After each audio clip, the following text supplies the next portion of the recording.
Welcome back to नैंसरू classes and this is Nai Shri. आशा करती हूँ कि आप सभी लोग अच्छे होंगे और अपनी पढ़ाई बेहतरीन तरीके से कर रहे होंगे। आज का ये स्पेशल वीडियो आप सभी के लिए वर्ल्ड ज्योग्राफी का मैराथन होने वाला है। सो आप सभी लोग पेन और कॉपी साथ में लेकर बैठिएगा और साथ ही साथ आपको जो चीज़ें नहीं आती हैं वो चीज़ें आप नोट कर लीजिएगा। आइए शुरुआत करते हैं। सबसे पहला क्वेश्चन आपसे ये है कि निम्नलिखित में से कौन सी भूमि किसी भी देश के स्वामित्व में नहीं है। आपको बताना है ऐसी कौन सी भूमि है जिस पर किसी भी देश का स्वामित्व नहीं है। वनुआतु, अंटार्कटिका, ग्रीनलैंड, सोलोमन द्वीप समूह। बताइए ऐसी कौन सी भूमि है जिस पर किसी भी देश का स्वामित्व आपका नहीं है। तो आप लोग याद रखिएगा कि अंटार्कटिका आपका जो है एक ऐसा है जिस पर किसी भी देश का स्वामित्व नहीं है। अंटार्कटिका भूमि पर किसी भी देश का अभी तक स्वामित्व नहीं है। ठीक है। वर्ष 1959 में, ध्यान से सुनिएगा, वर्ष 1959 में एक आपकी ट्रीटी हुई, अंटार्कटिका ट्रीटी। इस ट्रीटी के तहत अंटार्कटिका क्षेत्र का जो उपयोग है, अंटार्कटिका क्षेत्र का उपयोग केवल और केवल आपका वैज्ञानिक तथा शांतिपूर्ण उद्देश्यों के लिए आपका होगा। किसके लिए? वैज्ञानिक और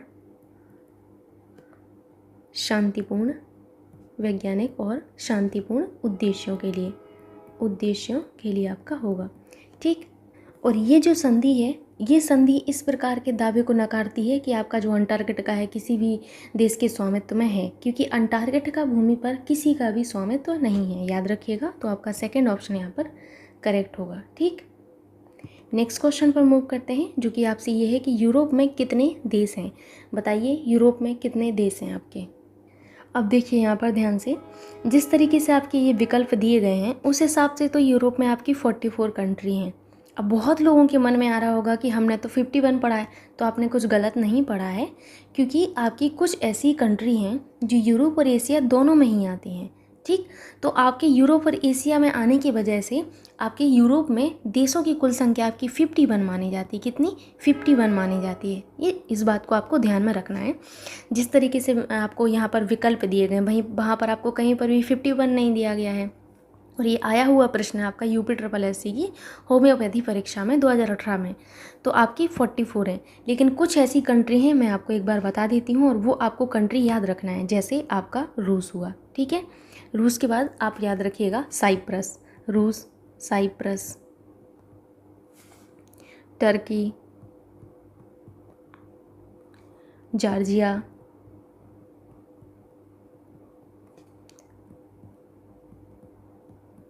अजरबैजान, आर्मेनिया, कजाकिस्तान,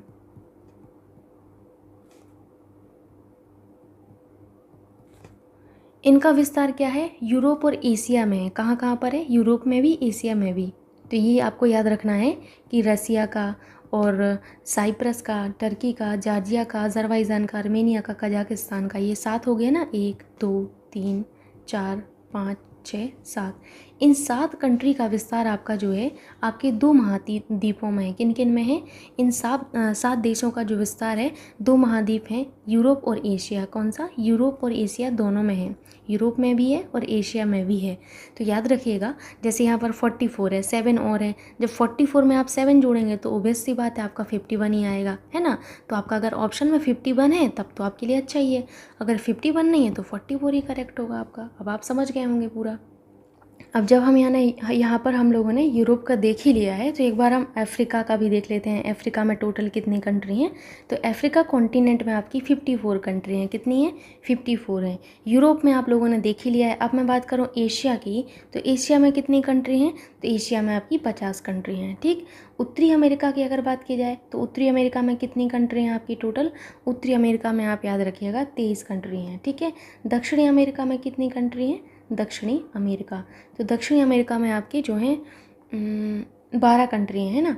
उसके बाद आपका आता है ऑस्ट्रेलिया। ऑस्ट्रेलिया में आपकी कितनी कंट्री हैं? तो ऑस्ट्रेलिया आप लोग याद रखिएगा, ऑस्ट्रेलिया में हमारी 14 कंट्री हैं। कितनी? 14। हमारा प्यारा भारत किस में आता है? हमारा प्यारा भारत एशिया में आता है। किस में? एशिया में। याद रखिएगा, आप लोग मैप देखेंगे तब ये चीज़ें पता चलेंगी। फिर भी अगर आपसे पूछा जाए तो कम से कम पता तो रहे कि भारत हमारा एशिया में आता है। मैंने जियोग्राफी में आपको बताया हुआ है, आपको याद रखना है तो वहाँ से आप पढ़ सकते हैं। सो अभी मूव करते हैं नेक्स्ट क्वेश्चन पर। नेक्स्ट क्वेश्चन आप सभी से ये है, 1 मिनट आप लोग दीजिएगा। क्वेश्चन है, इनमें से कौन सा महाद्वीप सही ढंग से अपने सबसे बड़े देश के साथ मेल खाता है। मतलब इनमें से जो आपको दिया गया है, यहाँ पर आपको महाद्वीप दिया रहेगा, पहले महाद्वीप, फिर आपको क्या दिया रहेगा, इस महाद्वीप का सबसे बड़ा देश, क्या दिया रहेगा, सबसे बड़ा देश उसी महाद्वीप का। ठीक है, तो आपको बताना है इनमें से कौन सा करेक्ट है। जैसे एशिया का सबसे बड़ा देश यहाँ पर इंडिया दिया है, अफ्रीका का कांगो लोकतांत्रिक गणराज्य दिया है, उत्तरी अमेरिका का संयुक्त राज्य अमेरिका दिया है, दक्षिण अमेरिका का आपको जो है ब्राज़ील दिया है। तो बताइए इनमें से कौन सा आपका बिल्कुल सही है। ठीक, तो यहाँ पर आप लोग याद रखिएगा कि अगर मैं एशिया की बात करूँ तो एशिया महाद्वीप में क्षेत्रफल की दृष्टि से सबसे बड़ा देश आपका चाइना है, आपका भारत नहीं है। क्या है, चाइना है क्षेत्रफल की दृष्टि से। ठीक, अफ्रीका महाद्वीप में क्षेत्रफल की दृष्टि से सबसे बड़ा आपका जो देश है वो अल्जीरिया है। क्या है आपका, अल्जीरिया है क्षेत्रफल की दृष्टि से, अल्जीरिया याद रखिएगा आप लोग। उत्तरी अमेरिका महाद्वीप में क्षेत्रफल की दृष्टि से सबसे बड़ा देश आपका संयुक्त राज्य अमेरिका ना होकर कनाडा है। क्या है, कनाडा है। ठीक, और दक्षिण अमेरिका का ब्राज़ील एकदम करेक्ट दिया हुआ है, तो फोर्थ ऑप्शन आपका करेक्ट है। बाकी आपकी ये तीनों के तीनों कैसे हैं, गलत हैं। क्योंकि एशिया का सबसे बड़ा देश आपका एशिया महाद्वीप का देखा जाए तो चीन है, अफ्रीका का अल्जीरिया है, उत्तरी अमेरिका का कनाडा है एंड दक्षिण अमेरिका का ब्राज़ील है। अब आप समझ गए होंगे जिस तरीके से क्वेश्चन पूछा गया था वो। नेक्स्ट क्वेश्चन आपसे ये है, 1 मिनट आप दीजिएगा। आपसे ये है कि इनमें से किस महाद्वीप में सवाना घास के मैदान नहीं है। इस नहीं को पहले आपको समझना है। आपसे ये पूछा गया है कि सवाना ग्रासलैंड जो है आपके किस देश में नहीं है। कौन से ग्रासलैंड, सवाना, SAVANNA, सवाना है, ग्रासलैंड GRASSLAND, ग्रासलैंड्स। ठीक है, आपको बताना है किसमें सवाना ग्रासलैंड्स नहीं है। तो आपको यहाँ पर याद रखना है, ये जो आपके सवाना ग्रासलैंड है ये उष्णकटिबंधीय आपके जो हैं घास मैदान है। कैसे हैं, उष्णकटिबंधीय घास के मैदान है, उष्णकटिबंधीय घास मैदान।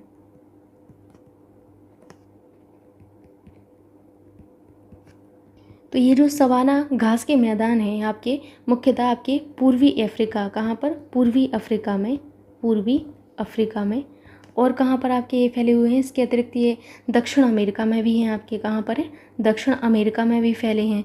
ठीक है, जैसे दक्षिण अमेरिका में कहाँ कहाँ पर है आपके, वेनेजुला में है, वेनेजुला। दक्षिण अमेरिका में आपकी ये कंट्री है वेनेजुला। ब्राज़ील में भी आपके फैले हुए हैं, और आपके उरुग्वे में, उरुग्वे, और आपके कहाँ पर, अर्जेंटीना। इन कंट्रीज़ में ये आपके फैले हुए हैं। किन में, ये जो आपकी कंट्री दी गई है इन कंट्री में। साथ ही ये आपके ऑस्ट्रेलिया में भी हैं। कहाँ कहाँ पे हैं, ऑस्ट्रेलिया में भी हैं। तो आपको यहाँ पर देखिए 3 तो समझ में आ गया कि एक तो अफ्रीका महाद्वीप में है, दक्षिण अमेरिका में और ऑस्ट्रेलिया में है। आपको ये याद रखना होगा कि अमेरिका में जो आपके दक्षिण अमेरिका हैं इनमें कौन कौन सी कंट्री में है सवाना ग्रासलैंड। तो ये आपके वेनेजुला में है, ब्राज़ील में है, उरुग्वे में है और अर्जेंटीना में है। तो आपको यहाँ पर आंसर मिल गया होगा कि एक आपको दिख रहा होगा कौन सा आपका यहाँ पर मेल नहीं खाता, यूरोप में आपके घास के मैदान नहीं है। सो आपका सेकंड ऑप्शन करेक्ट होगा।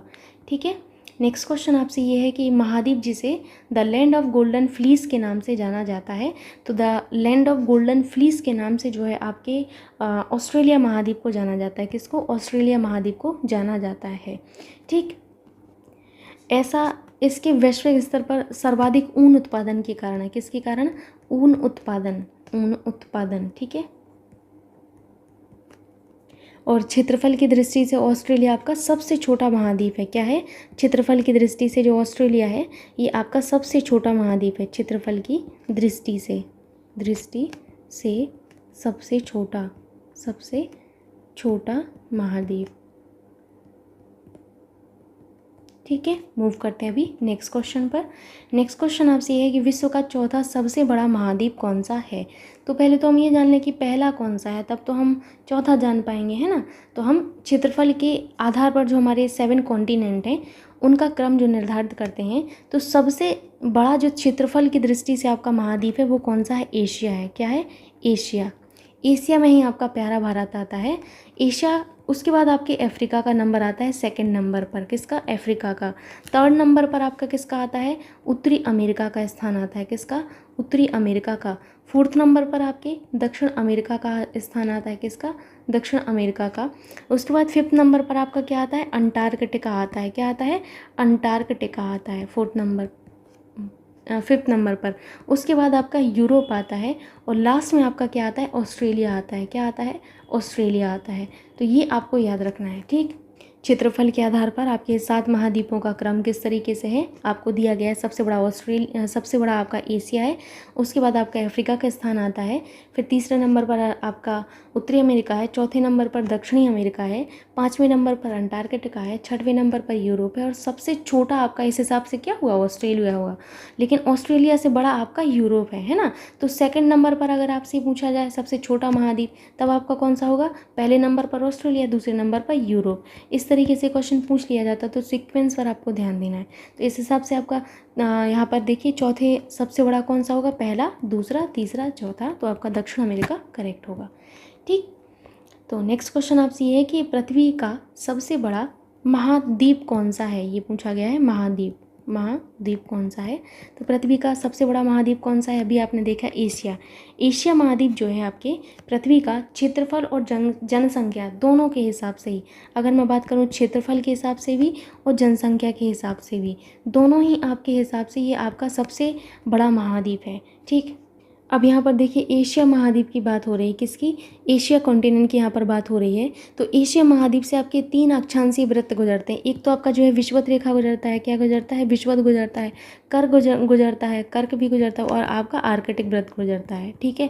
तो ये आपके 3 अक्षांशीय वृत्त हैं जो आपके कहाँ से गुजरते हैं, ये आपके एशिया से गुजरते हैं, ठीक है। अक्षांशीय वृत्त याद रखिएगा। और अभी मैंने आपको बताया था कि एशिया कॉन्टिनेंट में आपकी कितनी कंट्री हैं, 50 कंट्री हैं, ठीक है। एशिया का दक्षिण देखिएगा, तो एशिया के दक्षिण में आपको हिंद महासागर दिखेगा। क्या दिखेगा, हिंद महासागर दिखेगा। आप जब मैप देखेंगे आपको दिख जाएगा हिंद महासागर। उत्तर में आपका आर्कटिक महासागर है, पूर्व में प्रशांत महासागर है ना, और पश्चिम में यूराल पर्वत, कैस्पियन सागर, काला सागर, भूमध्य सागर मिल जाएंगे। ये सब क्या करते हैं, एशिया और यूरोप के बीच में क्या बनाते हैं, सीमा बनाते हैं। आपको बताया है मैंने यूराल पर्वत के बारे में, कैस्पियन सागर, काला सागर के बारे में, कि ये आपका यूरोप और एशिया के मध्य सीमा बनाते हैं, ठीक। जो आपका लाल सागर है, कौन, लाल सागर और आपका जो स्वेज नहर है, लाल सागर और स्वेज नहर, ध्यान से सुनिएगा, लाल सागर और स्वेज नहर, ये जो हैं हमारे एशिया को अफ्रीका से अलग करते हैं। किससे, हमारे एशिया को अफ्रीका से अलग करते हैं। देखिएगा तो आपको एक पतला सा दिख जाएगा, इस तरीके से लाल सागर और स्वेज नहर दिख जाएगा। तो ये हमारे एशिया को अफ्रीका से अलग करते हैं। किससे, अफ्रीका से अलग करते हैं, है ना। अगर ये नहीं होते तो ये की होता। बेरिंग जल संधि जो है आपके, वो हमें उत्तरी अमेरिका से अलग करती है। एशिया को उत्तरी अमेरिका से कौन अलग करता है, बेरिंग जल संधि अलग करती है। बेरिंग जल संधि किससे अलग करती है, ये उत्तर अमेरिका से अलग करती है। किससे, उत्तर अमेरिका से अलग करती है एशिया को, याद रखिएगा आप लोग, ठीक। सो इतनी चीज़ें आप लोगों के लिए काफ़ी महत्वपूर्ण है। अभी मूव करते हैं नेक्स्ट क्वेश्चन पर, जो कि आपसे ये है कि क्षेत्रफल के आधार पर सबसे बड़ा महाद्वीप निम्न में से कौन सा है। पहले क्वेश्चन ये था पृथ्वी पर सबसे बड़ा महाद्वीप कौन सा है। अब आपसे पूछ रहे हैं कि क्षेत्रफल के आधार पर सबसे बड़ा महाद्वीप कौन सा है, तो आंसर तो एक ही होना है, बस तरीका आपका बदल दिया गया।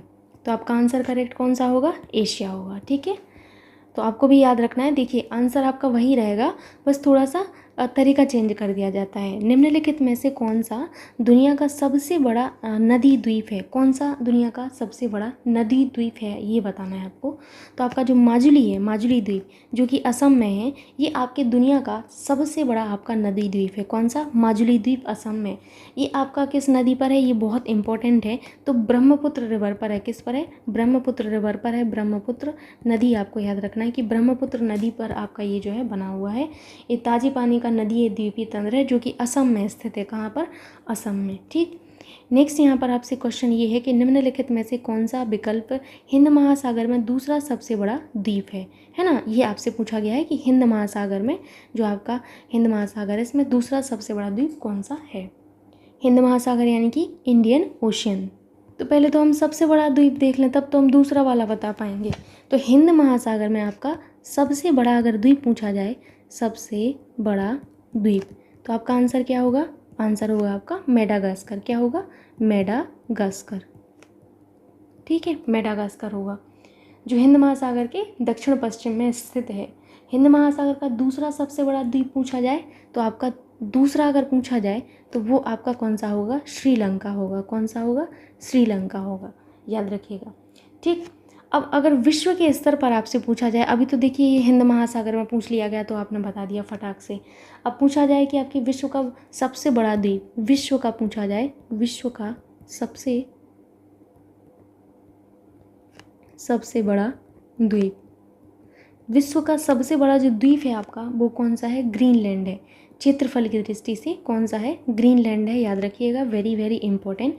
विश्व का सबसे बड़ा द्वीप क्षेत्रफल की दृष्टि से, किस दृष्टि से, क्षेत्रफल की दृष्टि से कौन सा है, क्षेत्रफल की दृष्टि से ग्रीनलैंड है। ठीक है, याद रखिएगा आप लोग। तो यहाँ पर आपका कौन सा आंसर करेक्ट होगा, तो यहाँ पर तो श्रीलंका करेक्ट होगा क्योंकि दूसरे नंबर पर आपको बताना था, है ना। और ये जो आपका ग्रीनलैंड है, ग्रीनलैंड के बारे में याद रखिएगा, ये उत्तरी अटलांटिक महासागर में है। कहाँ पर है, उत्तरी अटलांटिक, जो आपका नॉर्थ अटलांटिक ओशन जो है वो उसमें स्थित है। कहाँ पर है, उत्तरी अटलांटिक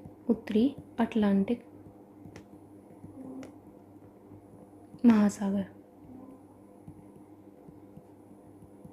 ठीक, मूव करते हैं अभी नेक्स्ट क्वेश्चन पर। नेक्स्ट क्वेश्चन आपसे यही है कि ग्रीनलैंड कहाँ स्थित है।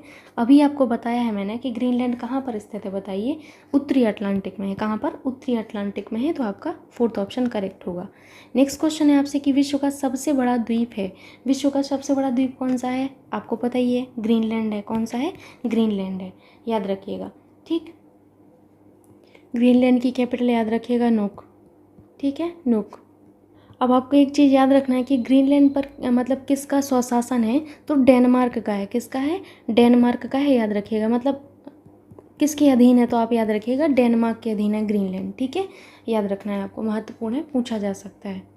मूव करते हैं अभी नेक्स्ट क्वेश्चन पर, जो कि आपसे ये है कि ग्रेनाडा स्टेट है, बताइए। तो ये जो है आपका कहाँ पर स्थित है, कैरिबियन सागर में स्थित है। कहाँ पर, कैरिबियन सागर में स्थित एक द्वीपीय देश है। क्या है ये, आपका एक द्वीपीय देश है। द्वीपीय देश किस में स्थित है, ये आपकी कैरिबियन सी में स्थित है। ठीक, मूव करते हैं नेक्स्ट क्वेश्चन पर, जो कि आपसे डैन्यूब रिवर के बारे में है कि डैन्यूब रिवर का उद्गम किस देश से है, बताइए आप लोग। तो डैन्यूब नदी का जो उद्गम है वो कहाँ से हुआ है, जर्मनी से हुआ है। कहाँ से, जर्मनी से हुआ है। डैन्यूब नदी आपकी मध्य यूरोप में बहने वाली एक नदी है। ये यूरोप में बहने वाली एक आपकी नदी है। किसमें है, यूरोप में बहने वाली आपकी नदी है, याद रखिएगा, डैन्यूब रिवर। कहाँ से निकलती है, तो ये मैंने आपको बताया हुआ था कि आपकी ब्लैक फॉरेस्ट से निकलती है। कहाँ से, ब्लैक फॉरेस्ट से आपकी ये नदी निकलती है, ब्लैक फॉरेस्ट। और कहाँ जाकर ये अपना पानी गिराती है, तो काला सागर में। किस में, ब्लैक सी में, काला सागर में ये अपना पानी गिराती है, याद रखिएगा। मैंने बताया था कोई आपकी नदी होती है वो पर्वत पहाड़ी से निकलती है और किसी सागर में या महासागर में अपना पानी देती है। तो आपका जो है कहाँ पानी अपना गिराती है, तो याद रखिएगा आपका ये आपका अपना पानी कहाँ गिराती है, किस में मिल जाती है, काला सागर में। ठीक है, अब डैन्यूब नदी जो है आपकी ये इसलिए महत्वपूर्ण है क्योंकि ये आपकी 10 कंट्री से होकर बहती है। कितनी, लगभग 10 आपके जो है देशों से होकर बहती है, लगभग देखा जाए तो। कौन कौन से हैं, Germany, Australia, Slovakia, Hungary, Croatia, Serbia, Bulgaria, Moldova, Ukraine, Romania, ये सब आपके हैं। ठीक, आपसे ये कभी नहीं पूछा जाएगा कि कंट्री कौन कौन सी हैं। ठीक, लेकिन फिर भी आप याद रखिएगा कि 10 हैं। और अगर फिर भी आप याद रखना चाहते हैं तो देखिए मैं बता देती हूँ। जर्मनी से होकर बहती है, ऑस्ट्रिया से, जर्मनी, ऑस्ट्रिया। नेक्स्ट है आपका स्लोवाकिया। उसके बाद आपको याद रखना है हंगरी,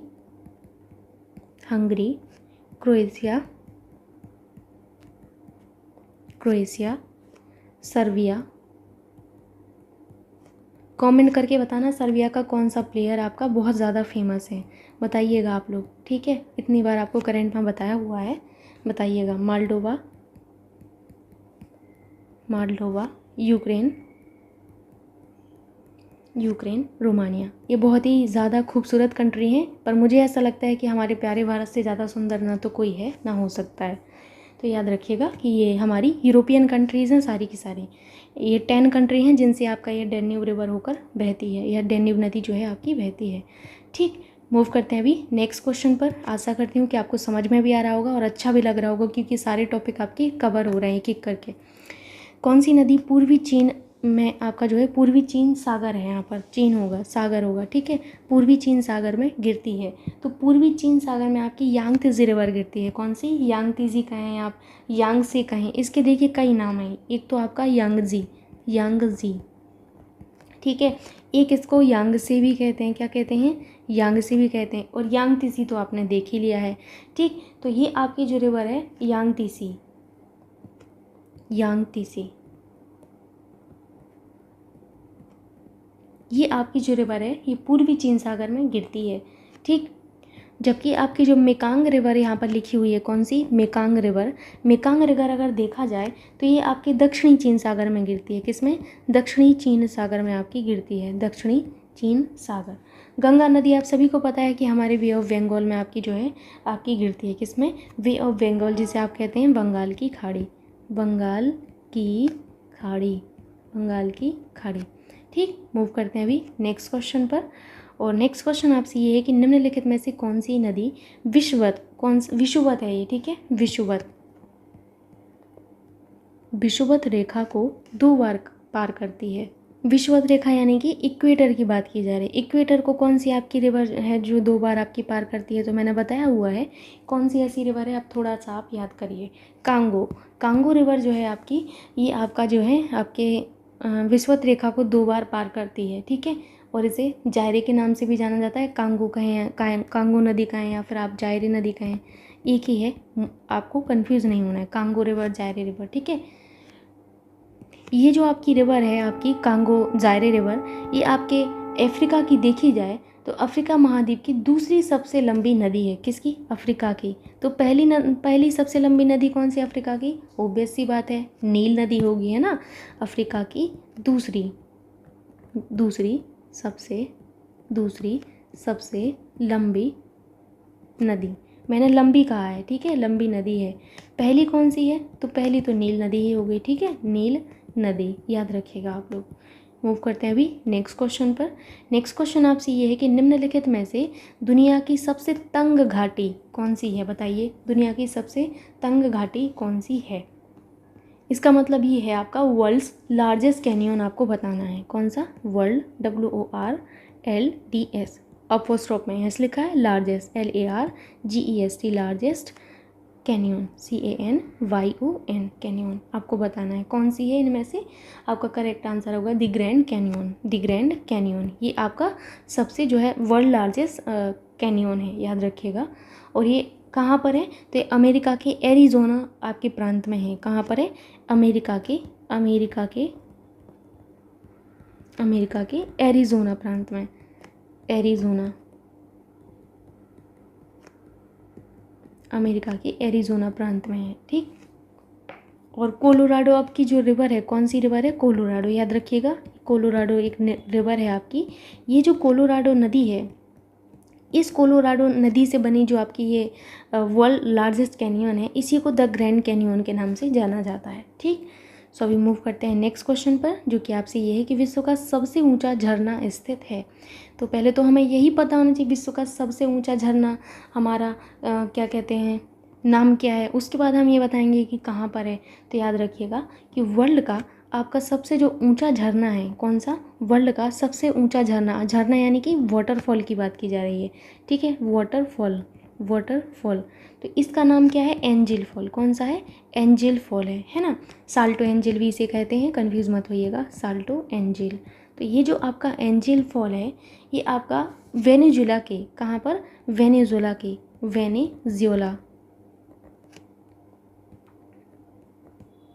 वेनेजुला के आपके रियो कैरोनी नदी की सहायक नदी चुरुन नदी पर है। आपके लिए बहुत ही महत्वपूर्ण है कि किस रिवर पर है, क्योंकि ये वर्ल्ड की बात की जा रही है, वर्ल्ड का सबसे ऊंचा झरना है, इसीलिए ये महत्वपूर्ण है कि किस नदी पर है। तो रियो कैरोनी एक रिवर है, कौन सी है? रियो कैरोनी नदी है, रियो कैरोनी, CARONI, ये आपकी एक रिवर है। रियो कैरोनी नदी की सहायक नदी, सहायक नदी, क्योंकि अगर आपसे उस नदी का, चुरुन नदी का नाम नहीं होगा ना तो रियो कैरोनी होगा, इसीलिए आपको मैंने बताया चुरुन नदी। इस नदी पर आपका जो है आपका स्थित है, वेरी वेरी इंपॉर्टेंट। और अगर आपसे ऊंचाई पूछ ली जाए, दुर्भाग्यवश, ऐसे तो होता तो है नहीं है, कभी ऊंचाई नहीं पूछी जाती है, फिर भी दुर्भाग्यवश अगर पूछ ली जाए तो याद रखिएगा 979 मीटर। बिल्कुल लेस इंपॉर्टेंट है, मैं पहले से बता दे रही, जितना यहाँ पर जो लिखा हुआ है ये आपकी परीक्षा के दृष्टिकोण से महत्वपूर्ण है। ठीक है, ये जो जलप्रपात है वेनेजुएला की आपके जो है कैनेमा नेशनल पार्क में स्थित है। तो आपसे नेशनल पार्क आपका पूछा जा सकता है कि ये जो आपका वाटरफॉल है किस आपके जो है नेशनल पार्क में है, तो याद रखिएगा आपका Canaima, CANAIMA, Canaima national park, NATION national park, Canaima national park में आपका स्थित है। सो आपका करेक्ट आंसर होगा, ये आपका गलत लिखा है, इस तरीके से नहीं लिखते वेनेजुएला, इस तरीके से लिखते हैं वेनेजुएला, वेनेजुएला। ठीक है, वेनेजुएला। वेनेजुएला की कैपिटल क्या है? काराकस। क्या है? CARACAS। लेकिन अब आपको ये पता होना चाहिए कि हमारे किस महाद्वीप में आता है, तो वेनेजुएला दक्षिण अमेरिका महाद्वीप में है। किस में है? साउथ अमेरिका, आपका जो है साउथ अमेरिका कॉन्टिनेंट में है। ठीक है, साउथ अमेरिका में है, याद रखिएगा। तो आपसे कॉन्टिनेंट भी पूछा जा सकता है, तो आपको पता होना चाहिए। ठीक, मूव करते हैं अभी नेक्स्ट क्वेश्चन पर। नेक्स्ट क्वेश्चन आपसे ये है, डोबर जल संधि के बारे में है। डोबर जल संधि आपसे पूछी गई, काफ़ी महत्वपूर्ण है डोबर आपकी जो जल संधि है वो। तो जो आपकी स्ट्रेट ऑफ डोबर है, STRAIT, स्ट्रेट ऑफ डोबर, ये जो स्ट्रेट ऑफ डोबर है आपकी, जिसे आप डोबर जल संधि कहेंगे हिंदी में, ये आपकी इंग्लिश चैनल को उत्तर सागर से जोड़ती है। किसको? इंग्लिश चैनल को उत्तर सागर से जोड़ती है। तो याद रखिएगा यहाँ पर आपका यही मैच हो रहा है। ठीक है, इसके अलावा अगर आपसे पूछा जाए कि किन दो कंट्री को अलग करती है, तो याद रखिएगा कि ये इंग्लैंड को फ्रांस से अलग करती है। इंग्लैंड को फ्रांस से अलग करती है। इंग्लैंड को फ्रांस से अलग करती है। ठीक, अब ये तो पता होना चाहिए आपको कि एक आपका स्ट्रेट क्या कार्य करती है। स्ट्रेट यानी जिसे आप जल संधि कहेंगे, तो जल संधि आपका क्या कार्य करती है? पानी के ऐसे तंग मार्ग को हम जल संधि कहते हैं जो दो बड़े पानी के समूहों को जोड़ती हो। दो बड़े पानी के समूहों को जोड़ती हो। किसको? दो बड़े पानी के समूहों को जोड़ती हो। समूहों को जोड़ती हो, है ना, जोड़ती हो। इसी का उल्टा आपके दो भूभाग को अलग करती हो, है ना, तो वो क्या होगी? स्ट्रेट होगी। अब एक आपका एक और वर्ड होता है स्थूमस, ISTHMUS। स्थूमस को हम क्या कहते हैं? थल संधि कहते हैं। क्या कहते हैं? थल संधि कहते हैं हिंदी में। ये क्या कार्य करती है? थल संधि जो है हमारे आपके जो दो लैंड के दो पार्ट होते हैं, भूमि के दो पार्ट होते हैं, उनको जोड़ने का कार्य करती है। किसको? भूमि के दो पार्ट को जोड़ने का कार्य करती है, याद रखिएगा। मूव करते हैं अभी नेक्स्ट क्वेश्चन पर। आपको आपका आंसर मिल ही गया है। नेक्स्ट क्वेश्चन आपसे मैक्सिको की खाड़ी के बारे में। क्या है? मैक्सिको की खाड़ी होता है, खड़ी नहीं होता है। ठीक है, मैक्सिको की खाड़ी किसके द्वारा अटलांटिक महासागर से जुड़ी है? Very very important. मैक्सिको की खाड़ी आपका अटलांटिक महासागर से किस आपकी जो है आपकी जल संधि से जुड़ी है, आपको ये बताना है। तो फ्लोरिडा जल संधि से। किससे? फ्लोरिडा जल संधि से आपका जो है मैक्सिको की खाड़ी अटलांटिक महासागर से जुड़ी हुई है, आपको याद रखना है। ठीक, मैक्सिको की खाड़ी आपके अमेरिका और क्यूबा के बीच में है, याद रखिएगा। और ये फ्लोरिडा जल संधि के माध्यम से अटलांटिक महासागर से जुड़ी हुई है। ठीक, सो नेक्स्ट क्वेश्चन पर मूव करते हैं अभी, जो कि आपसे है कि यूरोप के पर्वत शिखरों में से एक माउंट एल्ब्रुस के बारे में आपसे पूछा जा रहा है। माउंट एल्ब्रुस आपका कहाँ पर स्थित है? तो याद रखिएगा माउंट एल्ब्रुस जो है आपका एक पर्वत शिखर है जो कि हमारा रसिया में स्थित है। कहाँ पर? रसिया में स्थित है। यह काकेशस पर्वत की सर्वोच्च चोटी है। किसकी है? माउंट एल्ब्रुस आपकी काकेशस पर्वत जो है आपकी काकेशस पर्वत की सर्वोच्च चोटी है। तो ये भी आपको याद रखना है कहाँ पर है, ये तो आपको याद ही रखना है। काकेशस पर्वत की सर्वोच्च चोटी पूछा जाए तो ये भी पता होना चाहिए। तो काकेशस पर्वत की सर्वोच्च चोटी है आपकी कौन सी? Mount Elbrus. ठीक है, और ये यूरोप का भी सबसे ऊंचा पर्वत है, प्लस आपका यूरोप का सबसे ऊंचा पर्वत, यूरोप का सबसे ऊंचा पर्वत। ठीक, याद रखिएगा आप लोग। नेक्स्ट क्वेश्चन पर मूव करते हैं, जो कि आपसे ये है, 1 मिनट आप लोग दीजिएगा। निम्नलिखित में से कौन सा गैर एशियाई उच्चतम पर्वत शिखर है? गैर एशियाई का मतलब क्या है? जो एशिया का नहीं है ना, गैर एशियाई। तो आप बताइए कौन सा नहीं है, बताइए। तो यहाँ पर आपको बिल्कुल साफ साफ समझ में आ रहा होगा कि आपका जो एशिया में नहीं है वो अकांकागुआ। कौन सा? अकांकागुआ। एकांका नहीं होता, आ होता है, ठीक है। ये जो आपका अकांकागुआ पर्वत है, ये आपको मैंने बताया है कहाँ पर है, तो ये दक्षिण अमेरिका में है। कहाँ पर है? दक्षिण अमेरिका में। याद करिए आप थोड़ा सा, दक्षिण अमेरिका महाद्वीप में। मैंने आपको बताया था कि दक्षिण अमेरिका में एंडीज़ पर्वतमाला का, किसका? एंडीज़ जो आपके हैं, एंडीज़ एंडीज़ एंडीज़ पर्वतमाला, एंडीज़ पर्वतमाला का सबसे ऊंचा पर्वत है। सबसे ऊंचा पर्वत कौन सा मैंने बताया था? मैंने बताया था अकांकागुआ, है ना। किलिमंजारो आपके कहाँ पर है? तो किलिमंजारो आपकी अफ्रीका में है। कहाँ पर है? अफ्रीका में है, याद रखिएगा। नेक्स्ट क्वेश्चन आप सभी से ये है कि विश्व की सबसे बड़ी पर्वत श्रृंखला कौन सी है? शब्दों पर आपको ध्यान देना है। विश्व की सबसे बड़ी पूछा जा रहा है। क्या पूछा रहा है? बड़ी, यानी कि आपका सबसे लंबी कहें या सबसे बड़ी कहें, तो सबसे बड़ी या सबसे लंबी पर्वत श्रृंखला आपकी एंडीज़ है। क्या है? एंडीज़ है। तो थर्ड ऑप्शन करेक्ट होगा। एंडीज़ पर्वत श्रृंखला कहाँ पर है? किस आपके महाद्वीप में है? तो ये आपकी दक्षिण अमेरिका महाद्वीप में है। किस में है? दक्षिण अमेरिका महाद्वीप में है, याद रखिएगा। दक्षिण अमेरिका महाद्वीप में स्थित है, ठीक। और ये जो आपके दक्षिण अमेरिका महाद्वीप में स्थित जो आपके एंडीज़ पर्वत श्रृंखला हैं, इनकी सबसे ऊंची चोटी पूछी जा सकती है आपसे। सबसे ऊंची चोटी, तो सबसे ऊंची चोटी आप लोग याद रखिएगा, माउंट अकांकागुआ। क्या है? अकांकागुआ है। अकांकागुआ, याद रखिएगा, वेरी वेरी इंपॉर्टेंट, ठीक। याद रखेंगे आप लोग कि आपका जो है विश्व की सबसे बड़ी पर्वत श्रृंखला अगर पूछा जाए तो आपका एंडीज़ है, और ये आपके दक्षिण अमेरिका महाद्वीप में स्थित है, और इनकी सबसे ऊंची चोटी आपकी अकांकागुआ है, ठीक है। नेक्स्ट क्वेश्चन आपसे ड्रैकन्सबर्ग पर्वत से संबंधित है। पूछा जा रहा है कि ड्रैकन्सबर्ग पर्वत किस देश में स्थित हैं? तो याद रखिएगा, ये आपके दक्षिण अफ्रीका में है। कहाँ पर है? दक्षिण अफ्रीका महाद्वीप में स्थित सर्वोच्च पर्वत है, और इनका विस्तार आपका दक्षिण अफ्रीका और आपके लुसोतो 2 देशों में है। कहाँ पर है? आपके ड्रैकन्सबर्ग पर्वत जो हैं, इनका विस्तार दक्षिण अफ्रीका के साथ साथ लुसोतो में है। एक मूवी आई थी, उसमें बहुत जिक्र हुआ था लुसोतो का, मुझे तो याद नहीं है। तो याद रखिएगा कि आपके दक्षिण अफ्रीका और लुसोतो, इनमें आपका ड्रैकन्सबर्ग पर्वत का विस्तार है। काफ़ी महत्वपूर्ण है। मूव करते हैं अभी नेक्स्ट क्वेश्चन पर। माउंट किलिमंजारो से आपसे क्वेश्चन है, काफ़ी अच्छा क्वेश्चन है ये वाला भी। माउंट किलिमंजारो डैश किस देश में सक्रिय ज्वालामुखी है? तो माउंट किलिमंजारो जो है ये तंजानिया में स्थित हैं। कहाँ पर है? तंजानिया में स्थित हैं, याद रखिएगा। और पहली बात तो ये सक्रिय ज्वालामुखी नहीं है भाई, ये निष्क्रिय ज्वालामुखी है। क्या है? निष्क्रिय ज्वालामुखी है। सक्रिय ज्वालामुखी वो होता है जिससे लावा निकलता रहता है, ठीक है। जबकि माउंट किलिमंजारो आपके तंजानिया में स्थित एक आपके निष्क्रिय ज्वालामुखी की कैटेगरी में आते हैं, तंजानिया, ठीक। तंजानिया की कैपिटल अगर आपसे पूछी जाए तो डोडोमा। क्या है? डोडोमा, ठीक है। वैसे तो एक ही माँ होती है हमारी, लेकिन याद रखिएगा डोडोमा इनकी क्या है? कैपिटल है, ठीक। और ये आपकी अफ्रीका की एक कंट्री है। किसकी है? अफ्रीकन कंट्री है, याद रखिएगा, अफ्रीका की, ठीक। नेक्स्ट क्वेश्चन पर मूव करते हैं, जो कि आपसे है कंचनजंगा के बारे में। तो आप पहले तो क्वेश्चन को ध्यान से पढ़िएगा। कंचनजंगा विश्व में तीसरा सबसे बड़ा पर्वत डैश के बीच सीमा पर स्थित है। बस सिंपल सा ये क्वेश्चन है कि आपका जो कंचनजंगा है ये आपके किन 2 देशों की सीमा पर स्थित है? तो मैंने आपको बताया है कि कंचनजंगा आपके भारत और किसकी सीमा पर है? भारत और नेपाल की सीमा पर है।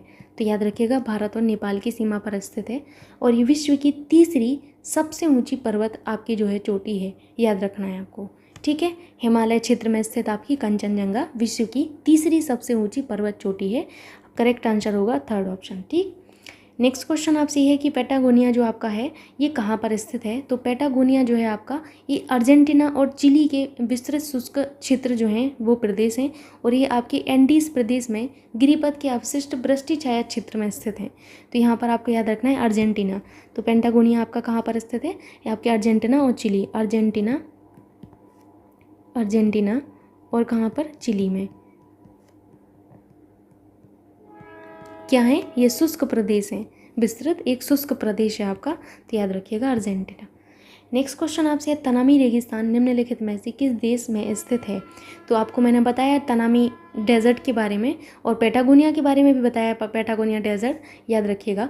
तो मैंने बताया था आपको कि जो तनामी है, ये तनामी आपके जो डेजर्ट हैं ये आपके ऑस्ट्रेलिया में, कहाँ पर है? ऑस्ट्रेलिया में स्थित एक रेगिस्तान है। कहाँ पर? ऑस्ट्रेलिया में स्थित है। ठीक।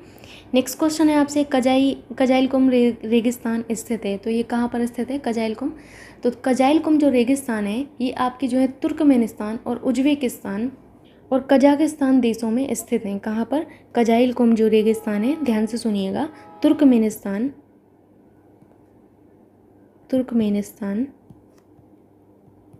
और कहाँ पर है? तुर्कमेनिस्तान और उज्बेकिस्तान और कहाँ पर है? कजाकिस्तान।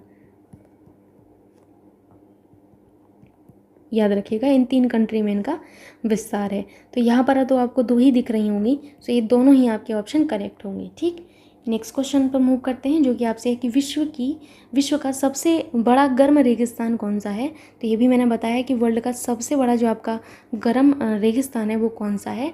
तो आपको याद होगा सहारा। कौन सा है? सहारा है। विश्व का सबसे गर्म रेगिस्तान आपका सहारा है, जो कि आपके उत्तरी अफ्रीका में स्थित है। कहाँ पर है? उत्तरी अफ्रीका जो आपका है उसमें आपको स्थित दिख जाएगा। आप मैप देखेंगे तो दिख जाएगा, उष्णकटिबंधीय क्षेत्र में आपका पड़ता है। ठीक है। नेक्स्ट क्वेश्चन पर मूव करते हैं, जो कि आपके मरुद्वीप से संबंधित है कि मरुद्वीप आपका किससे संबंधित है? आपको बताना है मरुद्वीप का संबंध किससे? ग्लेशियर से है, रेगिस्तान से है, द्वीप से है या पर्वतों से है? तो आपके मरुद्वीप का संबंध जो है रेगिस्तान से। किससे है? रेगिस्तान। मरुद्वीप होता है आपका ओएसिस। क्या होता है? ओएसिस। तो ओएसिस का जो संबंध है बेसिकली रेगिस्तान से होता है। यह शुष्क क्षेत्र में मीठे पानी के स्रोत द्वारा आपका निर्मित उपजाऊ क्षेत्र होता है। क्या होता है? याद रखिएगा, मरुद्वीप काफ़ी महत्वपूर्ण है कि ये टर्म जो है आपका क्या है? यह शुष्क क्षेत्र में मीठे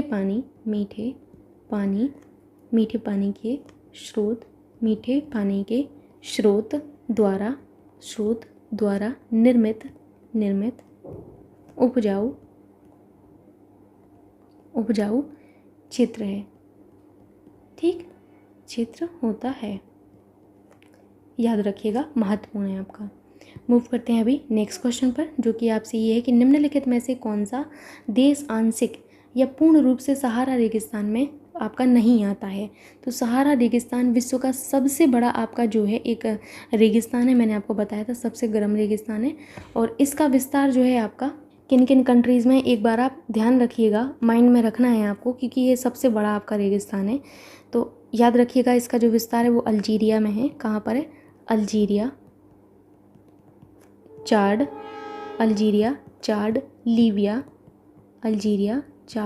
लीबिया, मॉरितानिया और आपके नाइजर में है। मॉरितानिया, नाइजर, माली, सूडान और आपकी ट्यूनीसिया में है। और आपके पश्चिमी सहारा में भी इनका विस्तार है। कहाँ पर है? पश्चिमी सहारा में विस्तार है। मिस्र में भी इनका विस्तार है। और कहाँ पर है? मोरक्को में है। कहाँ पर? मोरक्को में है। तो यहाँ पर आपका जो नाइजीरिया जो है, नाइजीरिया आप देखिएगा, नाइजीरिया में इनका विस्तार नहीं है। कहाँ पर? नाइजीरिया में इनका विस्तार नहीं है। याद रखिएगा आप लोग। मूव करते हैं नेक्स्ट क्वेश्चन पर। पूछा गया है शुष्क हवा सांता अना कहाँ बसती है? तो आपको कहाँ बहती है? तो ये जो आपकी सांता अना है ये बेसिकली कैलिफोर्निया में आपकी बहती है। कहाँ पर? कैलिफोर्निया में बहती है। California, USA. कैलिफोर्निया कहाँ पर है? तो यूएसए में आपका ये आपकी हवा चलती है। ये बेसिकली एक स्थानीय पवन है आपकी। मूव करते हैं अभी नेक्स्ट क्वेश्चन पर, जो कि आपसे ये है कि जहाँ ऋतु के अनुसार पेड़ों की पत्तियाँ झड़ जाती हैं उन्हें कहते हैं। तो जहाँ ऋतु के अनुसार पेड़ों में पत्तियाँ झड़ जाती हैं उन्हें हम क्या कहेंगे? पर्णपाती वन कहते हैं। क्या कहते हैं? पर्णपाती वन कहते हैं। तो ऐसे वन जिनमें ऋतु के अनुसार जो है पेड़ों से पत्ते झड़ जाते हैं उन्हें हम पर्णपाती वन कहते हैं। और इन वनों को 2 कैटेगरी में आपका डिवाइड किया जाता है। एक तो होते हैं आपके आर्द्र पर्णपाती, क्या होते हैं?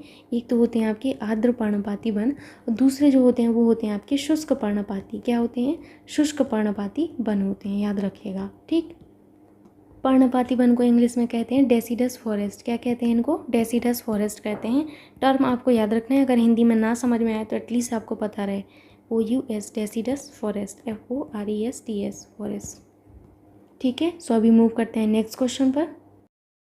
नेक्स्ट क्वेश्चन आप सभी से ये है कि जापान में होन्शू नामक जो द्वीप है ये किसके लिए प्रसिद्ध है? तो जापान में होन्शू नामक जो द्वीप है ये आपका तेल के लिए प्रसिद्ध है। किसके लिए? तेल के लिए प्रसिद्ध है। आइए देखते हैं नेक्स्ट क्वेश्चन। क्वेश्चन आपसे ये है कि विश्व में सोने का सर्वाधिक उत्पादन किस देश में होता है? तो विश्व में सोने का सर्वाधिक उत्पादन जो है आपका चीन में होता है। कहाँ पर होता है? चीन में होता है, याद रखिएगा। चीन आपका करेक्ट आंसर होगा यहाँ पर। ठीक है, अगले क्वेश्चन पर मूव करते हैं। अगला क्वेश्चन आप ध्यान से सुनिएगा और इसको समझिएगा, उसके बाद आंसर करिएगा। अजरबैजान जो कभी सोवियत संघ का हिस्सा था, निम्नलिखित में से कौन सी उसकी राजधानी है? तो आपसे अजरबैजान के बारे में पूछा जा रहा है, तो याद रखिएगा कि अजरबैजान की जो राजधानी है क्या है? बाकू। क्या है? बाकू है, याद रखिएगा। तो यहाँ किसी एक ऑप्शन को यहाँ पर मैं कट कर देती हूँ, बाकू लिख देती हूँ, याद रखिएगा बाकू। ठीक। उलान बटोर किसकी कैपिटल है? तो उलान बटोर आप सभी को पता है ये मंगोलिया की है। कहाँ की है? मंगोलिया की है। ठीक है, मंगोलिया। ठीक। अगर मैं बात करूँ डोडोमा की, तो ये तंजानिया की कैपिटल है। कहाँ की है? तंजानिया की है, याद रखिएगा। ताशकंद कहाँ की कैपिटल है? तो ताशकंद उज्बेकिस्तान की है। कहाँ की है? उज्बेकिस्तान की है, याद रखिएगा, उज्बेकिस्तान। ठीक है, नेक्स्ट क्वेश्चन पर मूव करते हैं। क्वेश्चन आपसे ये है कि निम्न में से कोस्टा रिका की राजधानी कौन सी है? कोस्टा रिका की कैपिटल आपसे पूछा गया है। कोस्टा रिका की जो कैपिटल है वो है आपकी सान जोस। क्या है? शान जोस कैपिटल है कोस्टा रिका की। नेक्स्ट क्वेश्चन है रियाद किसकी राजधानी है? तो रियाद जो कैपिटल है ये किसकी है? ये आपके सऊदी अरब की राजधानी है। किसकी है? सऊदी अरब की राजधानी है रियाद। ठीक, नेक्स्ट क्वेश्चन पर मूव करते हैं। नेक्स्ट क्वेश्चन आपसे जो है काफ़ी महत्वपूर्ण है। वेनिस शहर जो नहरों और पुलों से युक्त है, निम्नलिखित में से किस देश में स्थित है? तो आपका जो वेनिस शहर है ये नहरों और पुलों से युक्त है, और ये जो आपका शहर है इसको हम नहरों का शहर भी कहते हैं। क्या कहते हैं? वेनिस को नहरों का शहर कहा जाता है, याद रखिएगा। नहरों का शहर इसे कहा जाता है। ये जो शहर है आपका ये कहाँ पर स्थित है? तो इटली में स्थित है। कहाँ पर? इटली में स्थित है। अगला क्वेश्चन आप सभी से ये है कि निम्नलिखित में से किस देश की समुद्री सीमा भूमध्य सागर मेडिटेरेनियन सी से नहीं लगती? आपको ये बताना है। ठीक, तो इसके लिए आप मैप देखिएगा तब आपको समझ में आएगा। मेडिटेरेनियन सी को देखिएगा तो आप समझेंगे कि टर्की जो है आपका इसकी जो सीमा है ये आपके मेडिटेरेनियन सी यानी कि भूमध्य सागर से लगती है। फ्रांस की लगती है, यूनान की लगती है, लेकिन बेल्जियम की सीमा नहीं लगती। किसकी? बेल्जियम की सीमा नहीं लगती। प्लीज़ आप लोग देख लीजिएगा एक बार मैप में, काफ़ी महत्वपूर्ण क्वेश्चन था। क्वेश्चन है आपसे कि निम्नलिखित में से कौन सा अल्पाइन देश है? कौन सा अल्पाइन कंट्री यहाँ से पूछा गया है? तो पहले तो ये जान लीजिए कि अल्पाइन देश किन्हें कहते हैं। तो अल्पाइन जो देश होते हैं उन्हें कहते हैं जो आल्प्स पहाड़ों के आसपास स्थित हैं। आल्प्स पहाड़ों के आसपास जो स्थित हैं, आल्प्स पहाड़ों के आसपास, आल्प्स पहाड़ों के आसपास स्थित जो देश हैं इनको हम क्या कहते हैं? अल्पाइन देश कहते हैं। ठीक है, वर्ष 1991 में अल्पाइन कन्वेंशन द्वारा परिभाषित जो है अल्पाइन देशों में 8 देश आपके शामिल हैं। कौन कौन है? Italy, France, Austria, Italy, France, Austria, Switzerland,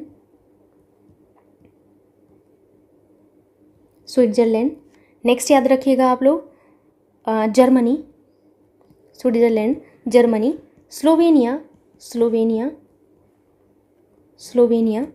Monaco. Next याद रखिएगा आप लोग लिechtenstein। ठीक है, ये आपको 8 कंट्री याद रखनी है जो आपकी जो है अल्पाइन कंट्री में आती हैं। याद रखिएगा आप लोग 8 देश हैं जो आपके अल्पाइन में आते हैं। ठीक है, Italy, France, Austria, Switzerland, Germany, Slovenia, Monaco, Liechtenstein. ठीक, तो यहाँ पर आपका इटली यहाँ पर केवल मैच होता है, याद रखिएगा। मूव करते हैं नेक्स्ट क्वेश्चन पर। आशा करती हूँ कि आपको समझ में आ रहा होगा और ये सीरीज़ आपको अच्छी लग रही होगी। क्वेश्चन है आपसे कि इनमें से कौन सा यूरोपीय देश है? यूरोपीय देश आपसे पूछा गया है। तो बुल्गारिया जो है आपका यूरोप महाद्वीप का देश है। कौन है? बुल्गारिया जो है आपका यूरोप महाद्वीप का देश है। और इसकी कैपिटल कहाँ पर है? तो बुल्गारिया की कैपिटल है सोफिया। कहाँ है? सोफिया। अगर मैं बात करूँ इनकी करेंसी की, तो बुल्गारिया की जो करेंसी है वो बुल्गारिया लेव है। क्या है? बुल्गारिया लेव जो है इनकी करेंसी है, बुल्गारिया लेव। ठीक, याद रखिएगा। मूव करते हैं नेक्स्ट क्वेश्चन पर। क्वेश्चन आपसे ये है कि दुनिया का सबसे छोटा देश है वेरी वेरी इंपॉर्टेंट, दुनिया का सबसे छोटा जो देश है आपका कौन सा है? वेटिकन सिटी है। कौन है? वेटिकन सिटी जो है दुनिया का सबसे छोटा आपका देश है, याद रखिएगा। कहाँ पर है वेटिकन सिटी? तो ये इटली के शहर रोम में स्थित है। कहाँ पर? इटली का जो शहर रोम है, इटली के शहर रोम में स्थित है आपका वेटिकन सिटी। नेक्स्ट क्वेश्चन पर मूव करते हैं। अभी क्वेश्चन आप सभी से ये है कि सर्वाधिक वार्षिक वर्षा होती है, सर्वाधिक वार्षिक वर्षा जो है आपकी कहाँ पर होती है? सबसे ज़्यादा जो वार्षिक वर्षा है वो आपकी कहाँ पर होती है? तो सर्वाधिक जो वार्षिक वर्षा है, जो आपके ऑप्शंस हैं इनमें सबसे ज़्यादा वार्षिक वर्षा होती, प्रेसिपिटेशन जो होता है, ये अमेजन बेसिन में होती है। कहाँ पर? अमेजन बेसिन में होती है, याद रखिएगा। अगला क्वेश्चन आप सभी से ये है, धुंध जो नमी के बड़े कणों से बना होता है कहलाता है। तो धुंध जो नमी के बड़े कणों से बना होता है, नमी है ये, ठीक है, क्या है? नमी। नमी के बड़े कणों से बना होता है, उसे हम क्या कहते हैं? उसे हम कोहरा कहते हैं। क्या कहते हैं? कोहरा कहते हैं, ठीक। नेक्स्ट क्वेश्चन पर मूव करते हैं, जो कि आपसे ये है कि निम्बस किस मेघ को दर्शाता है? तो निम्बस जो है ये आपके वर्षा मेघ से संबंधित है। किससे? वर्षा मेघ से संबंधित है। ये जो आपके निम्बस हैं ये आपके धरातल के सबसे अधिक नज़दीक पाए जाने वाले बादल हैं, याद रखिएगा। ये बादल धरातल के, ये बादल धरातल के सबसे नज़दीक पाए जाते हैं, नज़दीक पाए जाते हैं। ये बादल धरातल के सबसे नज़दीक पाए जाते हैं। काले रंग के ये घने बादल किसी भी आकार के हो सकते हैं, याद रखिएगा, ठीक। मूव करते हैं अभी नेक्स्ट क्वेश्चन पर। नेक्स्ट क्वेश्चन आप सभी से ये है, 1 मिनट आप दीजिएगा, अभी आपको दिख रहा होगा पूरा क्वेश्चन। दुनिया को समय क्षेत्रों में बांटा गया है, समय क्षेत्र की कुल संख्या कितनी है? तो आप सभी को पता है कि पूरी दुनिया को समय क्षेत्रों में आपका जो है टाइम जोन, समय क्षेत्र का मतलब क्या है? टाइम जोन में आपका बांटा गया है पूरे वर्ल्ड को। तो ऐसे आपके कुल कितने टाइम जोन हैं ये आपको बताना है, मतलब कितने क्षेत्रों में आपका बांटा गया है। तो आपके कुल जो क्षेत्र हैं वो आपके 24 हैं, 24 क्षेत्रों में आपका बांटा गया। पूरी दुनिया को 24 समय क्षेत्रों में बांटा गया है, 24 टाइम जोन में बांटा गया है, ठीक है। भारत में केवल एक ही आपका जो है समय क्षेत्र है। अगर आपके प्यारे भारत में पूछा जाए तो प्यारे भारत में केवल एक ही टाइम जोन है, हमारे प्यारे भारत में कितने टाइम जोन है? एक टाइम जोन है।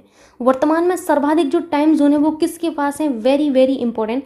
सो अगर हम देखें फ्यूचर में सर्वाधिक जो टाइम जोन है वो किसके पास है? तो सर्वाधिक टाइम जोन आपके जो हैं, सर्वाधिक टाइम जोन समय क्षेत्र जो है आपके सबसे ज़्यादा टाइम जोन जो हैं 12 टाइम जोन फ्रांस के पास हैं। किसके पास हैं? फ्रांस के पास हैं। हमारे भारत के पास तो एक ही है, ठीक है।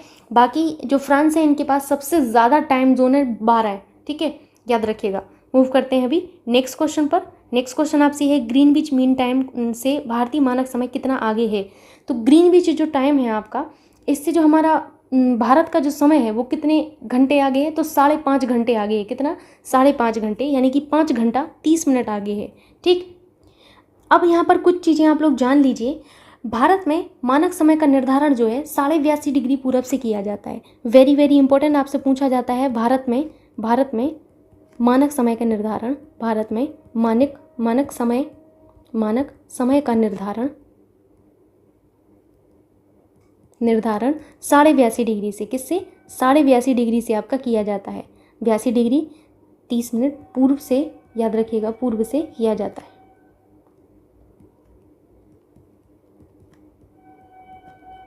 याद रखेंगे आप लोग। अगला क्वेश्चन आप सभी से ये है कि ग्रीनविच मीन टाइम ग्लोब पर, क्या? ग्लोब पर होगा, यहाँ पर करेक्ट कर लीजिएगा। ग्लोब पर टाइम जोन की शुरुआत का क्या है? टाइम जोन की शुरुआत का प्रतीक है।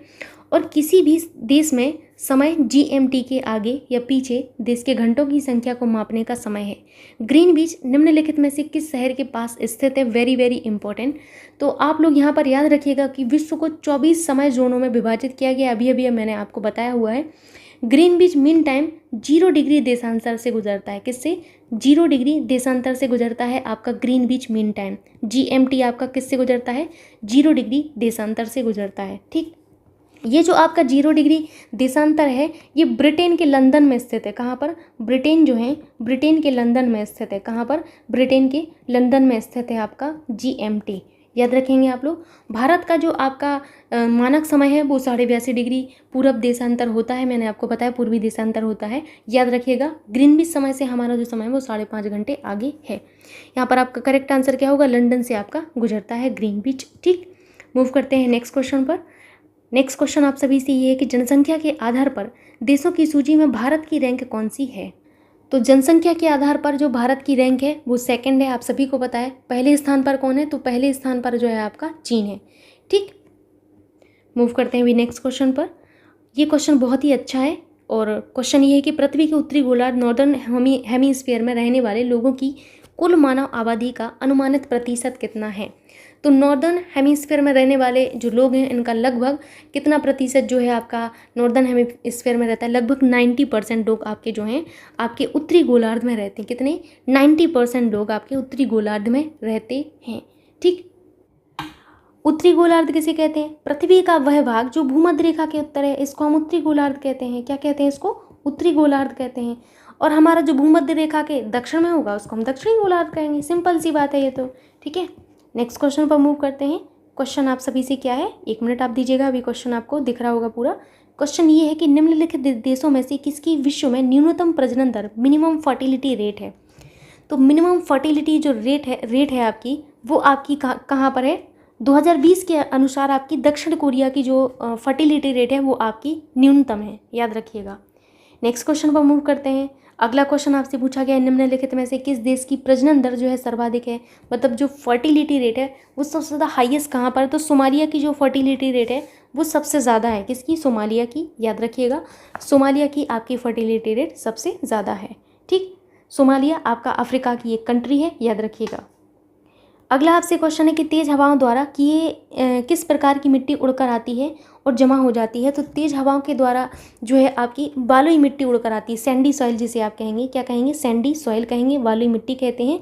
ये जो है आपकी उड़कर आती है और जमा हो जाती है। ठीक है, ये जो आपकी घटना है कि जब कोई आपकी जो सॉइल है वो आपकी उड़कर आए और कहीं और जमा हो जाए, तो इस पूरी घटना को हम अपर्दन कहते हैं। क्या कहते हैं, इस पूरी घटना को वायु अपर्दन जो है कहलाता है। क्या कहलाता है, वायु अपर्दन कहलाता है। ठीक, वायु अपर्दन कहलाता है, याद रखिएगा। ठीक, तो यहाँ पर आपका 4th ऑप्शन करेक्ट होगा।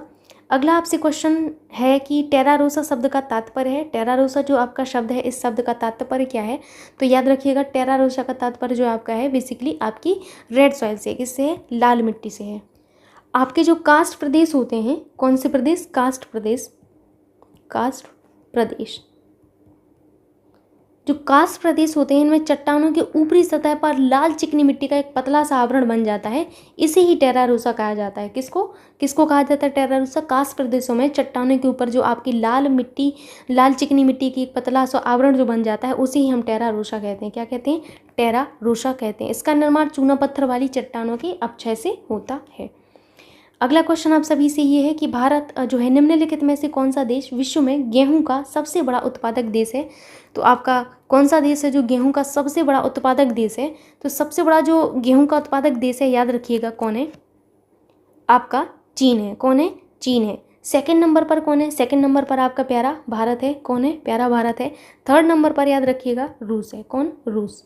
ठीक, मूव करते हैं अभी अगले क्वेश्चन पर, जो कि आपसे ये है कि अंगूर की खेती करने को या संवर्धन को निम्नलिखित में से किस नाम से जाना जाता है। तो अंगूर की खेती करने को या संवर्धन को हम बेसिकली किस नाम से जानते हैं, विटिकल्चर के नाम से जानते हैं। किसके, विटिकल्चर के नाम से जानते हैं। एक बार यहाँ पर मैं थोड़ा सा आपको ओवरव्यू दे देती हूँ। कभी कभी हमसे पूछ लिया जाता है ऐसा क्वेश्चन, एपीकल्चर, कौन सा, एपीकल्चर, APICULTURE। एपीकल्चर जो है इसका संबंध मधुमक्खी पालन से है। किससे है, मधुमक्खी पालन से है। मधुमक्खी पालन किससे है, मधुमक्खी पालन से है। ठीक है, उसके बाद याद रखिएगा सेरीकल्चर, SERICULTURE। सेरीकल्चर का जो संबंध है वो किससे है, रेशम पालन से है। किससे है, रेशम की पालन से है। रेशम की पालन से आपका जो है सेरीकल्चर का संबंध है। उसके बाद पिसीकल्चर, PICSICULTURE। पिसीकल्चर का संबंध किससे है, तो मत्स्य पालन से है। किससे है, मत्स्य पालन से है, याद रखिएगा। वर्मी कल्चर का संबंध किससे है, VERMICULTURE। वर्मी कल्चर का जो संबंध है केंचुआ पालन से है। किससे है, केंचुआ पालन से है। फ्लोरिकल्चर का संबंध किससे है, FLORICULTURE TURE। फ्लोरिकल्चर का संबंध आपका जो है फूलों की खेती से है। किससे? फूलों की खेती से है। फूलों की खेती, फूलों की खेती याद रखेंगे आप लोग। उसके बाद आपको हॉर्टिकल्चर याद रखना है, HORTICULTURE। हॉर्टिकल्चर जो है इनका संबंध बागवानी से, किससे है? बागवानी से है। बागवानी में आपके फल आते हैं, फूल आते हैं, सब्जियां आते हैं, याद रखिएगा। फल, फूल और क्या आते हैं बागवानी में? फल, फूल, सब्जियां, ये सब हमारे बागवानी में आते हैं, फल, फूल, सब्जियां। ओलेरिकल्चर का संबंध किससे है? OLERICULTURE। ओलेरिकल्चर का संबंध सब्जियों से है। किससे है? सब्जियों की खेती से है। सब्जियों की खेती, सब्जियों की खेती से है। सब्जियों की खेती को हम ओलेरिकल्चर कहते हैं। विटिकल्चर आपने देख ही लिया है, अंगूर की खेती। ठीक, मूव करते हैं अभी नेक्स्ट क्वेश्चन पर। नेक्स्ट क्वेश्चन आपसे ये है कि सिल्क का सर्वाधिक उत्पादन होता है, तो सिल्क का जो सर्वाधिक उत्पादन है ये कहाँ पर होता है बताइए आप लोग। सिल्क का सबसे ज़्यादा जो उत्पादन है वो चीन में होता है। कहाँ पर होता है? चीन में होता है। भारत हमारा सिल्क के उत्पादन में दूसरे नंबर पर है। पहले नंबर पर तो चीन ही है, दूसरे नंबर पर हमारा प्यारा भारत है। ठीक, नेक्स्ट क्वेश्चन पर चलते हैं अभी। अगला क्वेश्चन आपसे ये है कि निम्नलिखित में से कौन से देश का संसार में धान उत्पादन में दूसरा स्थान है? तो धान उत्पादन में दूसरा स्थान संसार में आपका जो है किसका है? तो याद रखिएगा कि आपके भारत का धान उत्पादन में दूसरा स्थान है। किसका है? भारत का है। पहले स्थान पर धान के उत्पादन में आपका जो स्थान है वो किसका है? धान यानी कि चावल जिसे कहते हैं, इसमें हमारे पहला स्थान जो है चीन का है। किसका है? चीन का है। ठीक, नेक्स्ट क्वेश्चन पर चलते हैं अभी। अगला क्वेश्चन आपसे ये है, 1 मिनट आप दीजिएगा, अभी आपको चारों ऑप्शन दिख जाएंगे। अब आपको दिख रहा होगा सारा क्वेश्चन। निम्नलिखित में से कौन सा ग्रह सूर्य के सबसे नज़दीक है? आपको वो ग्रह बताना है जो सूर्य के सबसे नज़दीक है। ठीक, तो सूर्य से दूरी के अनुसार ग्रहों का जो क्रम है वो आप यहाँ पर याद रखिएगा। सबसे पहले हमारा क्या आता है? बुध। बुध, शुक्र आता है, फिर बुध, शुक्र, पृथ्वी, बुध, शुक्र, पृथ्वी, मंगल, बुध, शुक्र, पृथ्वी, मंगल, बुध, शुक्र, पृथ्वी, मंगल, बृहस्पति, बृहस्पति, बृहस्पति, शनि, बृहस्पति, शनि, अरुण, वरुण, अरुण, वरुण, अरुण, वरुण, बुध, शुक्र, पृथ्वी, मंगल, बृहस्पति, शनि, अरुण, वरुण। तो अब आप बताइए कि सूर्य के सबसे नज़दीक आपका ये जो है सूर्य है। सूर्य के सबसे नज़दीक आपका कौन सा ग्रह आपको यहाँ पर दिख रहा है? तो बुध, यानी कि आपका कौन सा ऑप्शन सही होगा? फर्स्ट ऑप्शन करेक्ट होगा। अगला क्वेश्चन है, सौर परिवार का सबसे बड़ा ग्रह है। तो सौर परिवार का जो सबसे बड़ा ग्रह है वो कौन सा है? तो आपका जुपिटर है, यानी कि बृहस्पति है। कौन है? जुपिटर है। बृहस्पति जो है अपने अक्ष पर सौरमंडल का सर्वाधिक तेज गति से घूर्णन करने वाला ग्रह है। याद रखिएगा, बृहस्पति यह अपने अक्ष पर, अपने अक्ष पर, यह अपने अक्ष पर सौरमंडल, सौरमंडल, सौरमंडल का सर्वाधिक तेज, सौरमंडल का सर्वाधिक तेज, सर्वाधिक तेज गति से, सर्वाधिक तेज गति से घूर्णन करने वाला, गति से घूर्णन करने वाला, घूर्णन करने वाला क्या है? सर्वाधिक तेज गति से घूर्णन करने वाला ग्रह है। याद रखेंगे आप लोग। ये जो आपका ग्रह है ये सबसे तेज गति से घूर्णन करता है और तीव्र घूर्णन के कारण इसके कारण जो है एक चुंबकीय क्षेत्र उत्पन्न हो जाता है और इसके पास स्वयं की रेडियो ऊर्जा होती है। इसीलिए ये जो है आपका एक तारा और ग्रह दोनों का गुण प्रदर्शित करता है। यह तारा और गुण, तारा और आपका जो है, तारा और आपका जो है ग्रह दोनों का ही गुण प्रदर्शित करता है। तारा एवं ग्रह दोनों का, तारा एवं ग्रह दोनों का गुण प्रदर्शित करता है, दोनों का गुण प्रदर्शित करता है। याद रखिएगा, प्रदर्शित करता है। ठीक, नेक्स्ट क्वेश्चन पर चलते हैं अभी। आइए देखते हैं अगला क्वेश्चन आपसे क्या है। अगला क्वेश्चन है, निम्नलिखित में से किस ग्रह के सबसे अधिक प्राकृतिक उपग्रह हैं? नेचुरल जो आपके सैटेलाइट हैं वो किसके हैं सबसे ज़्यादा वर्तमान में? तो वर्तमान में सबसे ज़्यादा जो प्राकृतिक उपग्रह हैं वो शनि के हैं। किसके हैं? शनि के हैं। कितने हैं? 7 आपके 82 हैं। कितने हैं? 82 हैं, याद रखिएगा। बृहस्पति के आपके सेकंड नंबर पर हैं। बृहस्पति के जो प्राकृतिक उपग्रह की संख्या है वो 79 है। ठीक, सबसे ज़्यादा तो शनि के पास ही हैं। थर्ड नंबर पर अरुण के पास हैं। थर्ड नंबर पर किसके पास है? अरुण के पास है 27। तो सबसे ज़्यादा आपका कौन किसके पास है? शनि के पास है। इसीलिए आपका कौन सा ऑप्शन सही होगा? ई सही होगा। ठीक, आइए देखते हैं नेक्स्ट क्वेश्चन। नेक्स्ट क्वेश्चन आपसे ये है कि निम्नलिखित में से कौन सा ग्रह पृथ्वी की अपेक्षा आकार में छोटा है।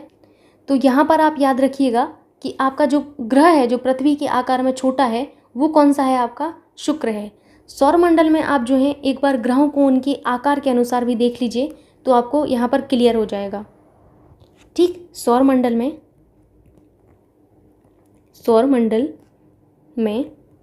स्थित ग्रहों का आकार हम कैसे जाएंगे, छोटे से बड़े में जाएंगे। तो लिख लीजिएगा छोटे से बड़े, मतलब पहले छोटा लिखेंगे फिर बड़ा फिर उससे बड़ा, ऐसा करके लिखेंगे। के अनुसार इस प्रकार हैं। आइए देखते हैं किस प्रकार है। सबसे पहला आपका आता है बुध, सबसे पहला बुध आता है। फिर बुध के बाद आपका सेकंड नंबर पर कौन आता है, मंगल आता है। ठीक, मंगल आता है, यानी कि सबसे छोटा कौन है, बुध है। फिर कौन है आपका, बुध से बड़ा कौन है, मंगल, क्योंकि पहले हम छोटा लिखेंगे फिर हम उससे बड़ा फिर उससे बड़ा फिर उससे बड़ा, ऐसे लिख रहे हैं। ठीक है, समझना है इस चीज़ को, उल्टा मत कर दीजिएगा। ठीक, शुक्र। फिर उसके बाद क्या होगा आपका, पृथ्वी होगा। फिर क्या होगा आपका, नेपच्यून होगा। पृथ्वी के बाद आपका क्या होगा, नेपच्यून होगा। फिर आपका क्या होगा, यूरेनस होगा, यूरेनस। उसके बाद आपका क्या होगा, यूरेनस के बाद आपका क्या आता है, शनि आता है। शनि के बाद आपका कौन आता है, शनि के बाद आपका बृहस्पति आता है। ठीक है, बृहस्पति आता है। बस हो गया आपका। याद रखेंगे आप लोग ये सीक्वेंस, यानी कि सबसे बड़ा बृहस्पति है ना, सबसे छोटा कौन है, बुध है। सिंपल सी बात है ये तो, सबसे छोटा बुध है और सबसे बड़ा हमारा क्या है, बृहस्पति है। अब पूछा ये है कि पृथ्वी से क्या कह रहे हैं, पृथ्वी की अपेक्षा आकार में छोटा। तो पृथ्वी की अपेक्षा आकार में छोटे कौन होंगे, बुध होगा, मंगल होगा और शुक्र होगा। कौन कौन हो सकते हैं, बुध मंगल शुक्र पृथ्वी से छोटे हैं ना, बाकी ये सब तो पृथ्वी से बड़े हैं, इस साइड वाले पृथ्वी से बड़े होंगे। सिंपल सी बात है। तो आपको ऑप्शन में शुक्र दिख रहा है इसीलिए आपका सेकंड ऑप्शन यहाँ पर करेक्ट होगा। सिंपल सी बात है। अगला क्वेश्चन आपसे क्या है देखेंगे। क्वेश्चन ये है कि निम्नलिखित विकल्पों में से कौन सा सही ढंग से ग्रहों के उनकी आकार की अवरोही क्रम को दर्शाता है। आपको यहाँ पर अवरोही क्रम दर्शाना है। क्या दर्शाना है, अवरोही क्रम। अवरोही का मतलब क्या होता है, घटता हुआ क्रम दर्शाना है आपको आकार के अनुसार। तो अभी अभी मैंने आपको वो सीक्वेंस जो बताया उसमें देखिए आप लोग, मैं फिर से लिख देती हूँ सीक्वेंस आपका किस तरीके से होता है। सबसे पहले आपका कौन आता है, सबसे बड़ा जो है आपका बृहस्पति है, सबसे छोटा आप जो है बुध है। आप दोनों तरीके से लिख सकते हैं, चाहे छोटे से स्टार्ट करिए, मैं सबसे पहले बड़े से स्टार्ट करती हूँ। सबसे बड़ा हमारा बृहस्पति है, उसके बाद शनि है, कौन है, शनि है। उसके बाद हमारा यूरेनस आता है, कौन आता है, यूरेनस आता है, यूरेनस। उसके बाद हमारा नेपच्यून आता है, कौन आता है, नेपच्यून आता है। उसके बाद हमारा क्या आता है, हमारी पृथ्वी आती है। फिर आपके कौन आता है, शुक्र आता है। शुक्र के बाद हमारा क्या आता है, मंगल आता है। और मंगल के बाद हमारा क्या आता है, बुध आता है। बस आप इस सीक्वेंस को याद रखिएगा और इसी सीक्वेंस से आप मैच करिए। आपको क्या बताना है, अवरोही क्रम में। अवरोही यानी कि क्या होता है, घटता हुआ, पहले बड़ा फिर छोटा ऐसे करके लिखते जाना है। तो यही सीक्वेंस मैंने यहाँ पर लिखा हुआ है। ठीक है, अवरोही क्रम आपको यहाँ पर मैंने लिखा है।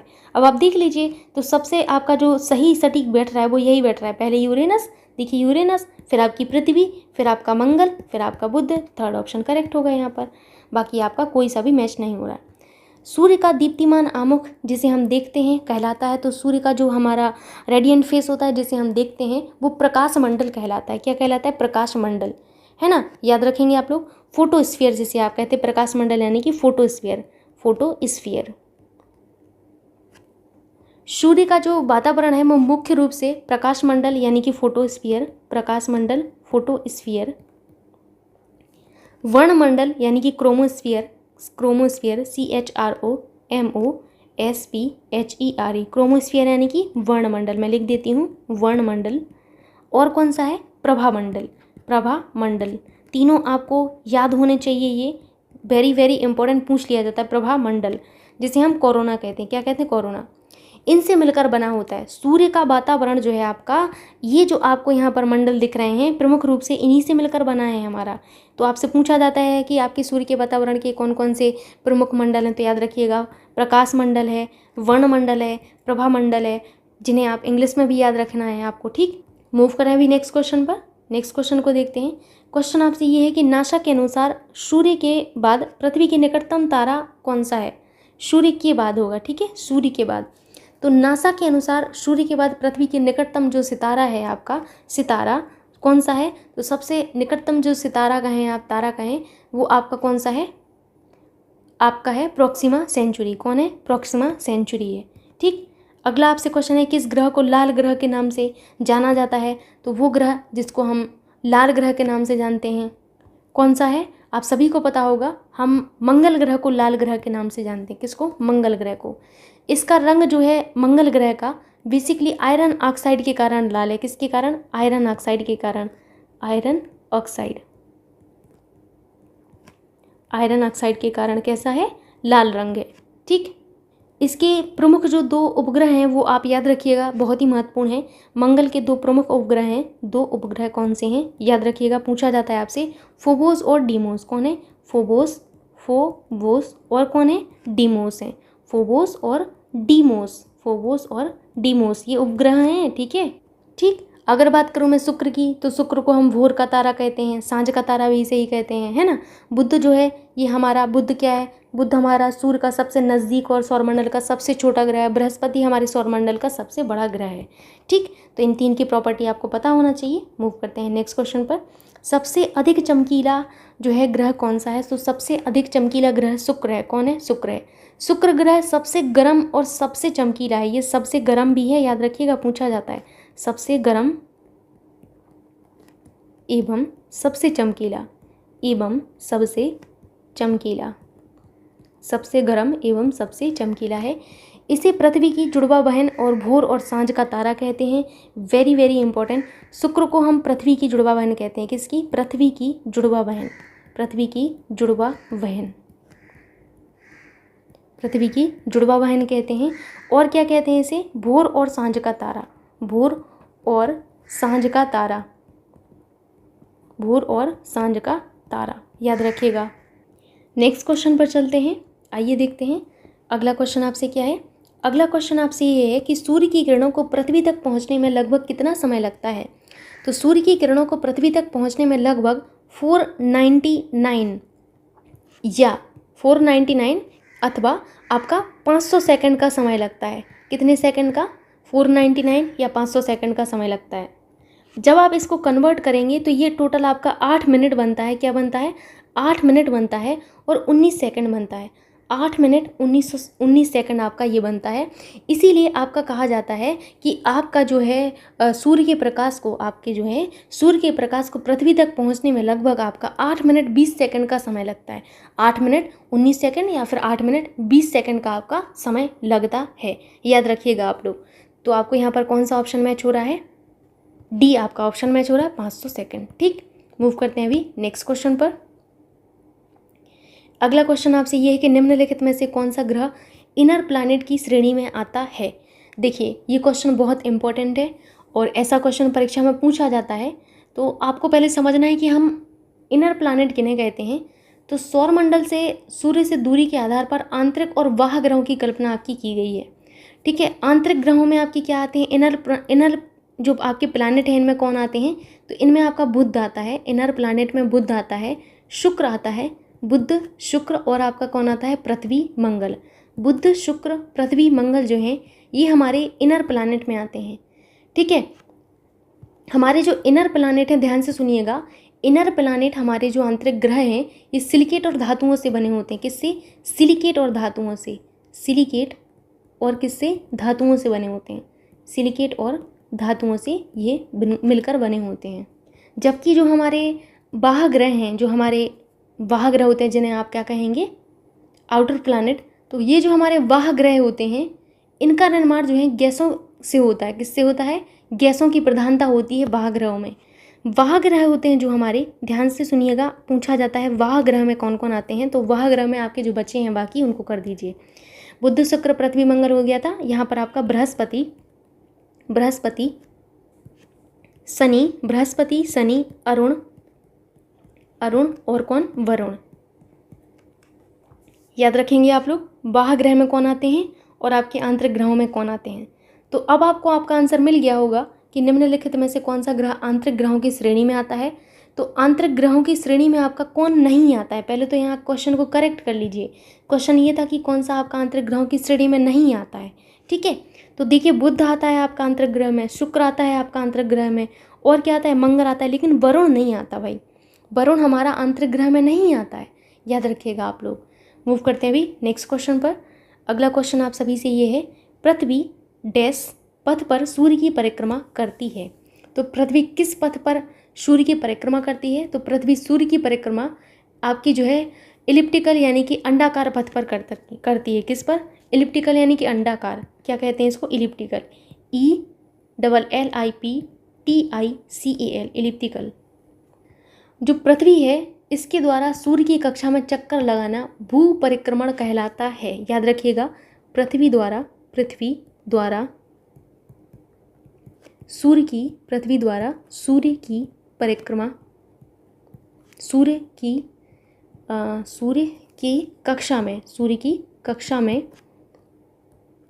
की कक्षा में चक्कर लगाना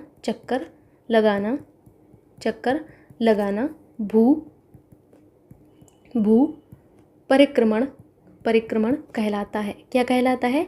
भू परिक्रमण कहलाता है। याद रखेंगे आप लोग। और पृथ्वी को सूर्य की परिक्रमा करने में लगभग आपका 365.25 दिन का समय लगता है। कितने दिन का? 365.25 दिन का समय लगता है। ठीक है, या इसे आप क्या कहेंगे, या इसे हम कहते हैं कि 365 दिन हम पूरा ले लेते हैं और बाकी के बचे हुए को हम 5 घंटे कहते हैं। और क्या कहते हैं? 5 घंटा 59 मिनट और आपका 16 सेकंड का समय लगता है। ठीक है, याद रखिएगा आप लोग। कितना लगता है? 365 दिन 5 घंटे 59 मिनट 16 सेकंड का समय लगता है। ये जो आपका है इसे हम क्या कहते हैं? इसे हम एक नाम देते हैं, सौर दिवस नाम देते हैं। क्या देते हैं? सौर दिवस नाम देते हैं। सौर दिवस इसको नाम दिया जाता है। याद रखिएगा। मूव करते हैं नेक्स्ट क्वेश्चन पर। नेक्स्ट क्वेश्चन आपसे ये है कि पृथ्वी की पपड़ी का प्रमुख अंश मुख्य रूप से डैश से गठित होता है। पृथ्वी की जो पपड़ी है, परपटी जिसे आप कहते हैं, परपटी। अब आपको समझ में आ गया होगा परपटी का जो मुख्य अंश है वो क्या है, आपसे पूछा गया है। तो पृथ्वी की परपटी का मुख्य अंश जो है वो ऑक्सीजन और सिलिकॉन है। क्या है? ऑक्सीजन और क्या है? सिलिकॉन। ऑक्सीजन और सिलिकॉन। कौन सा ऑप्शन मैच होता है आपका? दूसरा ऑप्शन मैच होता है। पृथ्वी की जो आपकी भूपरपटी है इस पर पाए जाने वाले जो प्रमुख तत्व हैं वो आपके कौन कौन से? ऑक्सीजन है, सिलिकॉन है, एल्यूमिनियम है, लोहा है। ठीक, याद रखिएगा आप लोग।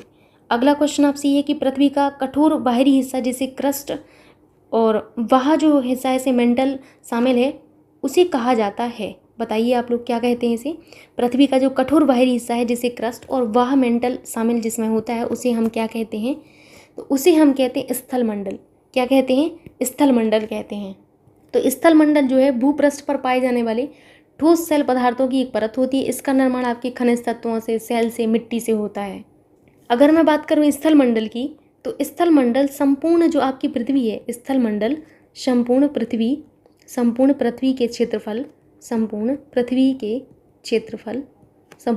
के क्षेत्रफल का लगभग 30% है। कितना है? लगभग आपका 30% होता है। याद रखिएगा 30% है आपका स्थलमंडल। ठीक, अगला क्वेश्चन आप सभी से ये है कि दिन और रात कहाँ बराबर होते हैं। Very very important. दिन और रात कहाँ पर बराबर होते हैं बताइए। तो दिन और रात जो है विषुवत रेखा पर आपकी लगभग बराबर होते हैं। किस पर? विषुवत रेखा पर। किस पर होते हैं? विषुवत जो आपकी रेखा है उस पर आपके दिन और रात बराबर होते हैं, क्योंकि विषुवत रेखा पर सूर्य की किरणें वर्ष भर आपकी जो है लंबवत पड़ती हैं। कैसी पड़ती हैं? लंबवत पड़ती हैं, जिस कारण से आपका जो है पृथ्वी के परिभ्रमण गति के कारण जो दिन रात हैं वो आपके बराबर होते हैं। ठीक, देखते हैं आगे क्वेश्चन क्या कह रहा है। आगे क्वेश्चन आपसे ये है, 1 मिनट दीजिएगा। क्वेश्चन है किसी वर्ष की उन तिथियों को क्या कहते हैं जिनमें दिन रात की लंबाई में सर्वाधिक जो अंतर है वो होता है। तो आपको उस वर्ष की जो है वो तिथि बतानी है। उस तिथि को हम क्या कहते हैं जिसमें दिन रात की जो लंबाई है वो अंतर जो है उनमें सबसे ज़्यादा होता है। तो उसे हम संक्रांति कहते हैं। क्या कहते हैं? संक्रांति।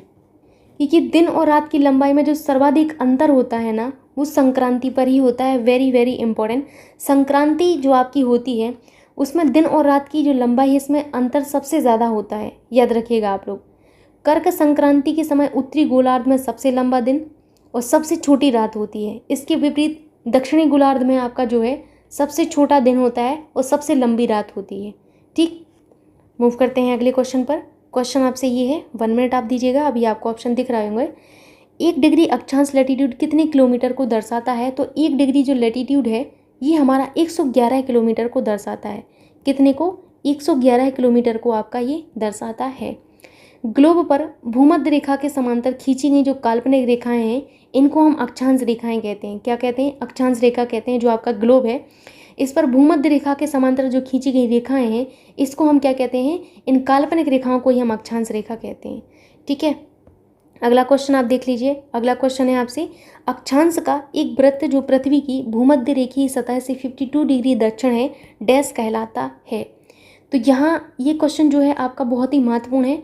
और अक्षांश का एक वृत्त जो पृथ्वी की भूमध्य रेखीय सतह से लगभग 52 डिग्री दक्षिण में है उसे हम 52वां समांतर दक्षिण अक्षांश कहेंगे। क्या कहेंगे? 52वां समानांतर दक्षिण अक्षांश कहेंगे। सिंपल सी बात है। भूमध्य रेखा जो है आपकी भूमध्य रेखा के उत्तर और दक्षिण में, ध्यान से सुनिएगा, भूमध्य जो रेखा है आपकी कौन? भूमध्य रेखा। भूमध्य रेखा के उत्तर, भूमध्य रेखा समझ रहे हैं ना, इक्वेटर की बात की जा रही। भूमध्य रेखा के उत्तर और दक्षिण में, भूमध्य रेखा के और उत्तर और दक्षिण में 30 डिग्री से लेकर आपके 35 डिग्री, 30 डिग्री से 35 डिग्री के मध्य, 30 डिग्री से 35 डिग्री के मध्य उपोष्ण कटिबंधीय उच्च वायुदाब पेटी जो है आपकी, वायुदाब पेटी अश्व अक्षांश कहलाती है। क्या कहलाती है? अश्व अक्षांश कहेंगे आप, या फिर हॉर्स, जिसे हॉर्स लैटीट्यूड कहते हैं वो कहा जाता है। क्या कहते हैं? अश्व अक्षांश, horse latitude. Very very important, horse latitude अब आपको पता होना चाहिए। हॉर्स लैटीट्यूड कहते हैं। ठीक, हॉर्स लैटीट्यूड के नाम से जाना जाता है।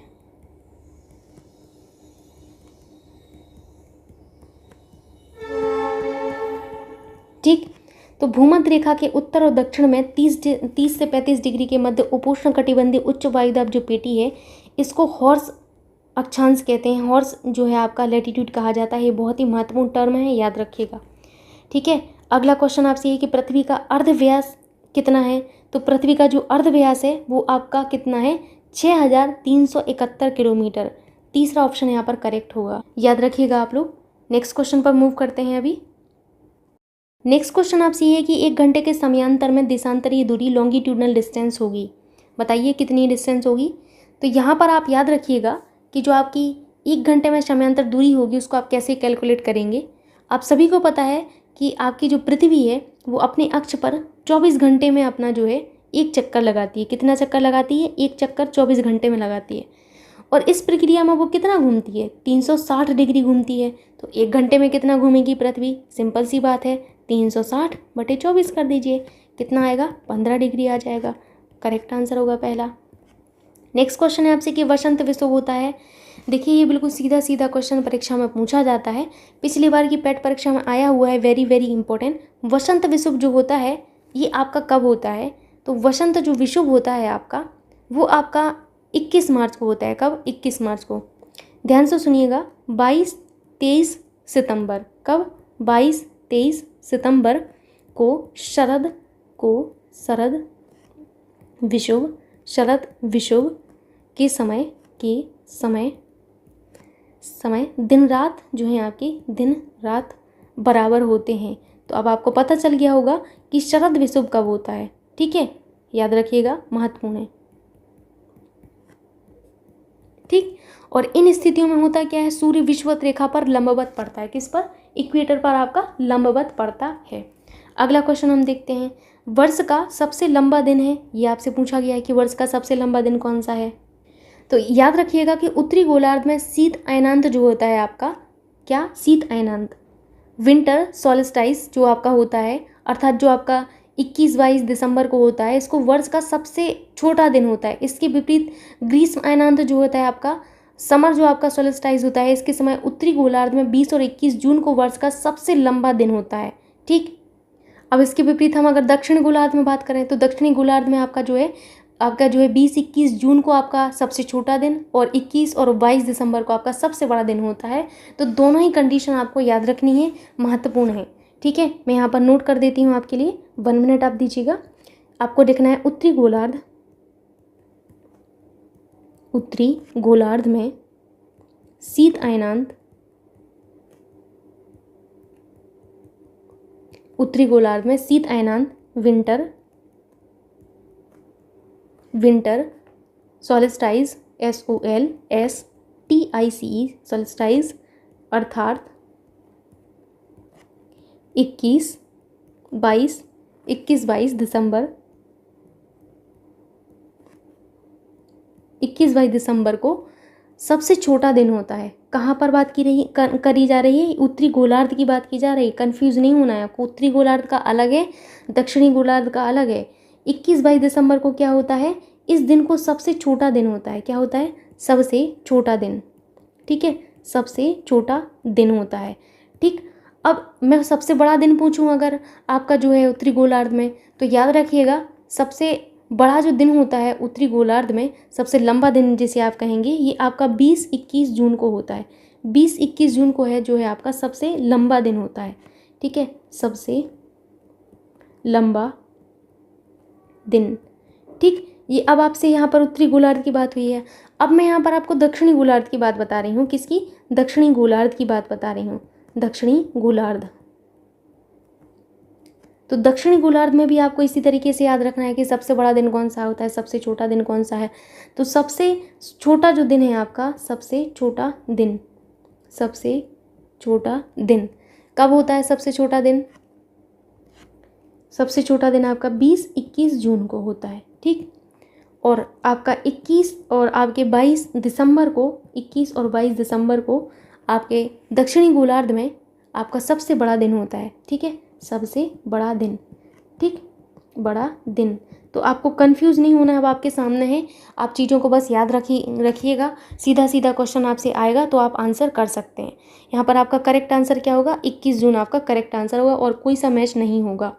ठीक है, अगला क्वेश्चन, दक्षिणी गोलार्ध में सबसे छोटा दिन है, तो अभी आपको मैंने बताया दक्षिण गोलार्ध में सबसे छोटा दिन कौन सा होता है? 21 आपका जो है जून होता है, 20-21 जून। ठीक, सेकंड ऑप्शन करेक्ट होगा। अगला आपसे क्वेश्चन है, कर्क रेखा ट्रॉपिक ऑफ कैंसर जो है कहाँ से गमन करती है? तो ट्रॉपिक ऑफ कैंसर कहाँ से गमन करती है बताइए आप लोग। ट्रॉपिक ऑफ कैंसर जो होती है, इसको हम 23.5 डिग्री उत्तरी अक्षांश कहते हैं। क्या कहते हैं? 23.5 डिग्री उत्तरी अक्षांश। ठीक है, उत्तरी अक्षांश, 23.5 डिग्री उत्तरी अक्षांश कहा जाता है। इसको हम क्या कहते हैं? 23.5 डिग्री उत्तरी अक्षांश को कर्क रेखा कहते हैं। ठीक, और आपका 23.5 डिग्री टर्म्स पर ध्यान देना है। 23.5 डिग्री अगर मैंने आपसे कह दिया, 23.5 डिग्री दक्षिण अक्षांश अगर कह दिया, दक्षिणी अक्षांश, तो अब आपकी परिभाषा चेंज हो जाएगी भाई। ध्यान से सुनिएगा, अगर उत्तरी अक्षांश कहूँ तब ये कर्क रेखा है, अगर मैं दक्षिणी अक्षांश कहूँ तो आपका आंसर बदल जाएगा, फिर ये मकर रेखा हो जाती है, ट्रॉपिक ऑफ कैप्रिकॉर्न हो जाती है। प्लीज़ सुन लीजिएगा, इस चीज़ को ध्यान रखिएगा। ये मकर रेखा है दक्षिणी अक्षांश, अगर उत्तरी अक्षांश कहें तब ये ट्रॉपिक ऑफ कैंसर होगी। और 0 डिग्री अक्षांश को हम विषुवत रेखा, 0 डिग्री अक्षांश जो है इसको हम क्या कहते हैं? इसको हम कहते हैं विषुवत रेखा, जिसे आप इक्वेटर कहते हैं। क्या कहते हैं? विषुवत रेखा कहते हैं, इक्वेटर कहते हैं इसी को। ठीक है, इक्वेटर इसी को कहते हैं। ठीक, तो कर्क रेखा जो है ना, वो हमारे भारत से और सऊदी अरब से गुजरती है। कहाँ से? भारत और सऊदी अरब से गुजरती है। अगला क्वेश्चन देखते हैं, निम्नलिखित देशों में से किस देश के भूमध्य रेखा गुजरती है? किस देश से आपकी जो है भूमध्य रेखा गुजरती है, ये बताना है आपको। तो भूमध्य रेखा जो है निम्नलिखित देशों से आपकी होकर गुजरती है, इक्वाडोर से। आप देखिए, सुनते जाइएगा, Ecuador, Colombia, Brazil, Gabon, Congo लोकतांत्रिक गणराज्य, Uganda, Kenya, Somalia, Maldives, Indonesia, Kiribati और आपका साओ टोमे प्रिंसिप से आपसे गुजरती है। एक बार मैं इनको लिख देती हूँ, बस आप इनको माइंड में रखना, अगर आपसे पूछा जाए तो कम से कम आपको पता रहे कि इक्वेटर कहाँ कहाँ से होकर गुजरती है। इक्वाडोर आप याद रखिएगा, इक्वाडोर से। इक्वेटर कहाँ से गुजरती है? इक्वाडोर, पहला तो याद हो ही जाएगा। दूसरा आपको याद रखना है कोलंबिया,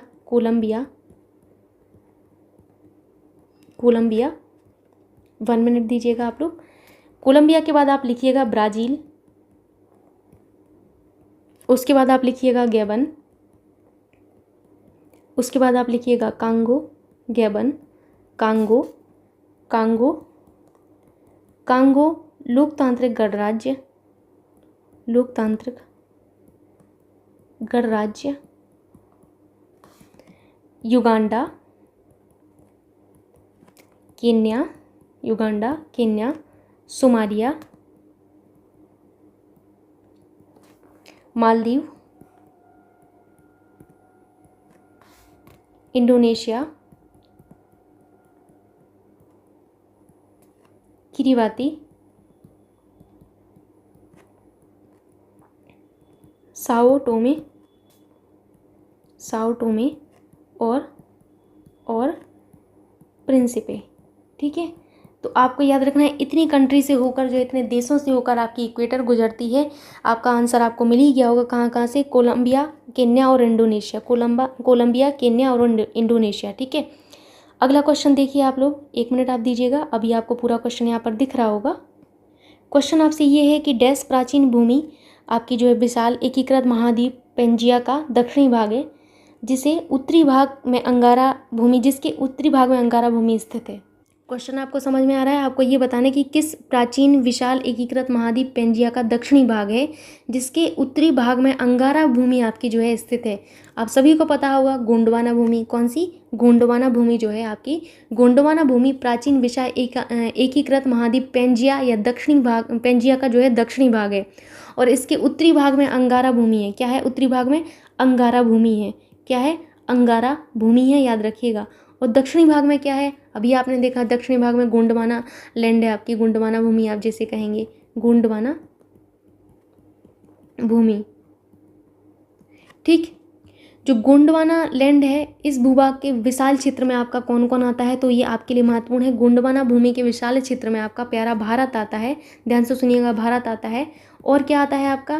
भारत के अलावा आपका ऑस्ट्रेलिया आता है गोंडवाना लैंड में। ऑस्ट्रेलिया के अलावा आपका मेडागास्कर आता है, मेडागास्कर। और आपका क्या आता है? मेडागास्कर के अलावा आपका जो है आता है अफ्रीका। और क्या आता है? अफ्रीका के बाद दक्षिण अमेरिका आता है, दक्षिण अमेरिका। और आपका अंटार्कटिका का क्षेत्र आता है। कहाँ का? अंटार्कटिका का क्षेत्र आपका आता है गोंडवाना भूमि में। ठीक, याद रखेंगे आप लोग, महत्वपूर्ण है। नेक्स्ट क्वेश्चन पर मूव करते हैं। नेक्स्ट क्वेश्चन आप सभी से ये है कि यूरोप का सबसे प्रमुख मछुआही क्षेत्र डागर बैंक कहाँ स्थित है? तो यूरोप का सबसे प्रमुख जो मछुआही क्षेत्र डागर बैंक है, ये उत्तरी सागर आपका जो है उत्तरी सागर में स्थित है। कहाँ पर है? उत्तरी सागर में स्थित है। इंग्लिश चैनल जो है आपका इंग्लैंड एवं फ्रांस में आपका जो है मध्य स्थित है। इंग्लिश चैनल जो आपका यहाँ पर दिया गया है, ये आपका इंग्लैंड एवं फ्रांस के मध्य स्थित है। किसके? इंग्लैंड एवं फ्रांस के मध्य, इंग्लैंड एवं फ्रांस के मध्य स्थित है आपका, याद रखिएगा आप लोग। मूव करते हैं नेक्स्ट क्वेश्चन पर। क्वेश्चन आपसे ये है कि अंतर्राष्ट्रीय चावल अनुसंधान संस्थान इंटरनेशनल राइस रिसर्च इंस्टीट्यूट कहाँ स्थित है? तो आपका अंतर्राष्ट्रीय चावल अनुसंधान संस्थान जो है आपका कहाँ पर स्थित है? मनीला में है। कहाँ पर? मनीला में है। आप याद रखिएगा, फिलीपींस की राजधानी है मनीला। किसकी राजधानी है? फिलीपींस की।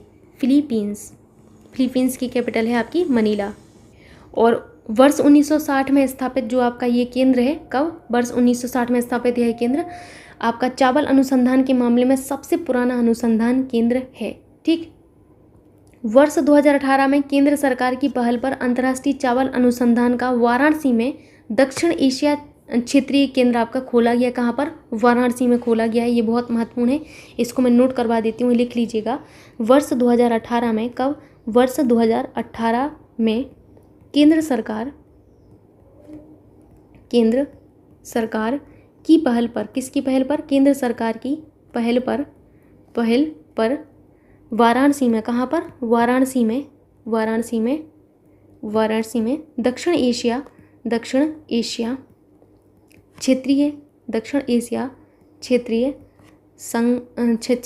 केंद्र आपका खोला गया।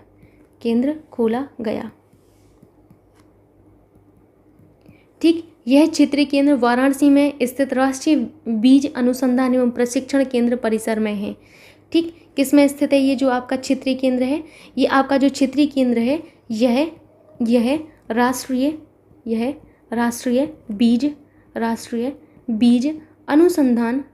बीज अनुसंधान एवं प्रशिक्षण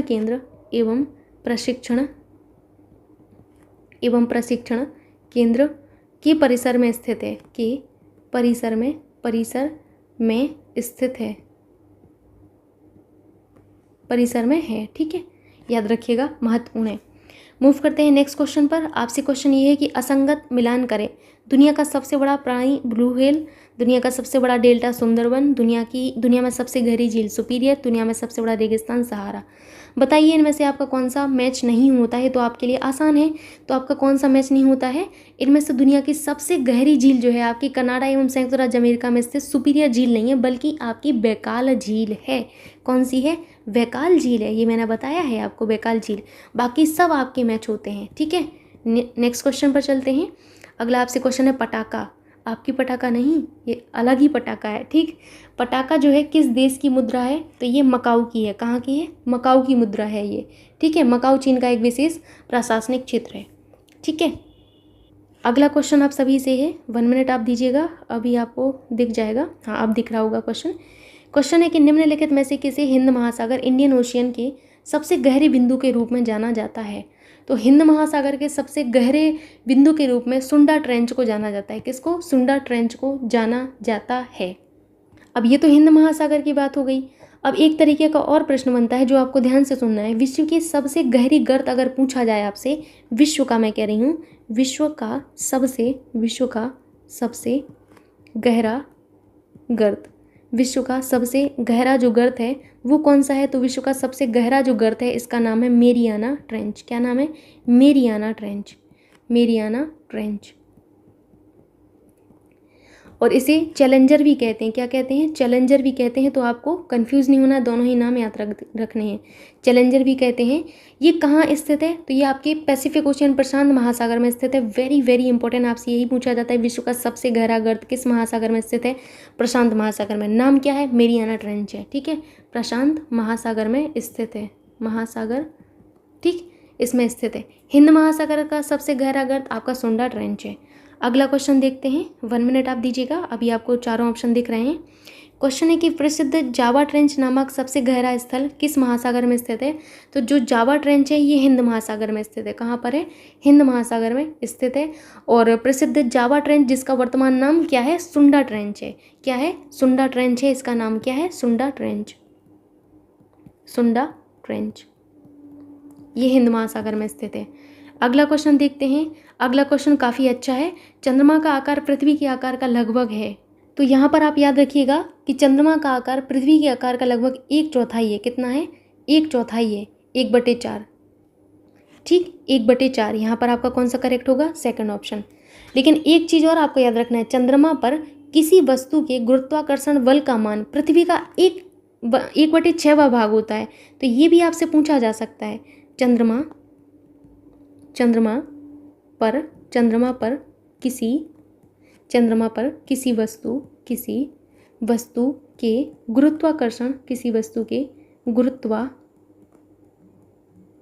किसी वस्तु के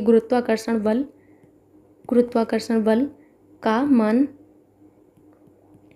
का मान पृथ्वी का कितना है?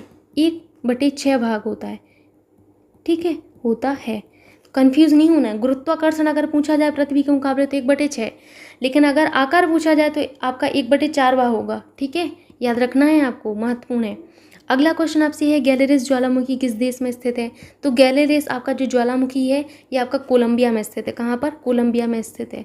नेक्स्ट क्वेश्चन पर मूव करते हैं जो कि आपसे है माउंट एटना, जिसे यूरोप का सबसे सक्रिय ज्वालामुखी माना है, वह निम्नलिखित में से किस देश में स्थित है?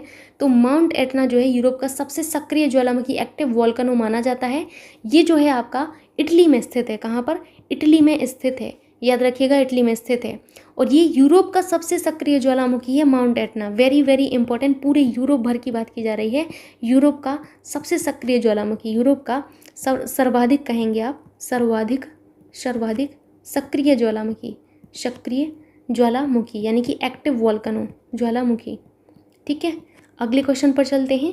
अगला क्वेश्चन आपसे ये है कि हवाई ज्वालामुखी निम्नलिखित में से किसका उदाहरण है? तो हवाई जो ज्वालामुखी है ये आपका ढाल ज्वालामुखी, जिसे आप कहते हैं सील्ड, आप वोल्केनो कहते हैं। ढाल ज्वालामुखी यानी कि shield, SHIELD, shield volcano. Shield volcano का आपका उदाहरण है। ठीक, याद रखिएगा, यह सभी ज्वालामुखियों में सबसे विशाल है। ठीक, नेक्स्ट क्वेश्चन पर मूव करते हैं। अगला क्वेश्चन आपसे क्या है, इनमें से कौन सा टेक्टोनिक प्लेट के मूवमेंट या शिफ्ट के कारण होता है जहां टेक्टोनिक प्लेट मिलते हैं? जहाँ ये टेक्टोनिक प्लेट क्या करते हैं, मिलते हैं, जहाँ ये टेक्टोनिक प्लेट मिलते हैं। तो आप सभी को पता होगा कि इनमें से कौन सा टेक्टोनिक प्लेट के मूवमेंट या शिफ्ट के कारण होता है, क्या होता है, भूकंप होता है। तो दो प्लेटों के मूवमेंट और शिफ्ट के कारण भूकंप होता है जहाँ ये प्लेट आपस में मिलते हैं, क्या कहते हैं उसको हम, वहाँ पर भूकंप होता है, भूकंप की घटना देखने को मिलती है। अगला क्वेश्चन है, कौन सा जीवित पक्षी विश्व का सबसे छोटा अंडा देता है? तो आपका बी हमिंग बर्ड जो है आपका, ये आपका एक ऐसा है जो आपके दुनिया का, वर्ल्ड का सबसे छोटा अंडा देता है, या विश्व का सबसे छोटा पक्षी है। ये क्या है, विश्व का सबसे छोटा पक्षी, विश्व का सबसे छोटा पक्षी। इंटरनेट पर आप देखिएगा, काफ़ी प्यारा सा लगता है। ठीक, नेक्स्ट क्वेश्चन पर मूव करते हैं। ग्रेट बैरियर रीफ है, ग्रेट बैरियर रीफ क्या है? तो आप सभी को पता होगा ग्रेट बैरियर रीफ क्या है, एक प्रवाल रचना है। क्या है, एक प्रवाल रचना है। ग्रेट बैरियर रीफ ऑस्ट्रेलिया के क्वींसलैंड तट पर आपका प्रशांत महासागर में स्थित एक क्या है, आपकी प्रवाल संरचना है। कहाँ पर स्थित है ग्रेट बैरियर रीफ? ऑस्ट्रेलिया के, ऑस्ट्रेलिया जो है आपका, पहले तो आपको महाद्वीप पता होना चाहिए, ऑस्ट्रेलिया के कहाँ पर, ऑस्ट्रेलिया के क्वींसलैंड के तट पर, क्वींसलैंड के तट पर, क्वींसलैंड के तट पर प्रशांत महासागर, प्रशांत महासागर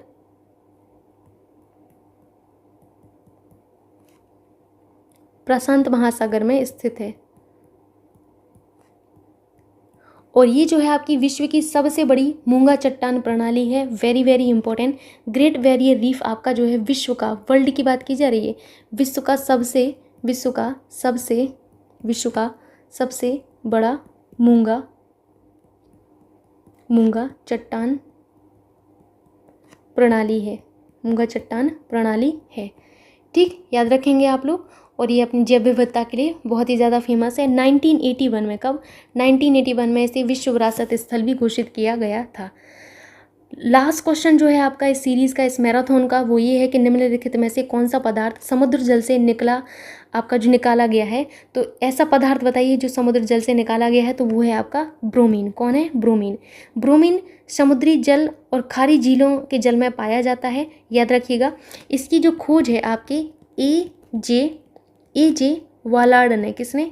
ए जे वालार्ड ने आपकी जो है 1826 में की थी। कब? 1826 में की थी। किसने? ए जे वालार्ड ने की थी। ये हैलोजन ग्रुप का आपका तत्व होता है। किस ग्रुप का है? हैलोजन ग्रुप का है। ये हमें समुद्री जल से मिलता है और खारी झीलों के जल से मिलता है। ठीक है, वेरी वेरी इंपॉर्टेंट, प्लीज़ आप लोग याद रखिएगा। सो ये रहा आज का मैराथन। आशा करती हूँ कि आपको अच्छा लगा होगा और आपको सारी चीज़ें क्लियर भी हुई होंगी वर्ल्ड ज्योग्राफी की। और मैं अगला जो मैराथन लाऊंगी वो इंडियन ज्योग्राफी का ही होगा, ऑब्वियस सी बात है। सो प्लीज़ आप लोग वीडियो को लाइक करना एंड शेयर करना ना भूलिएगा। Thank you so much.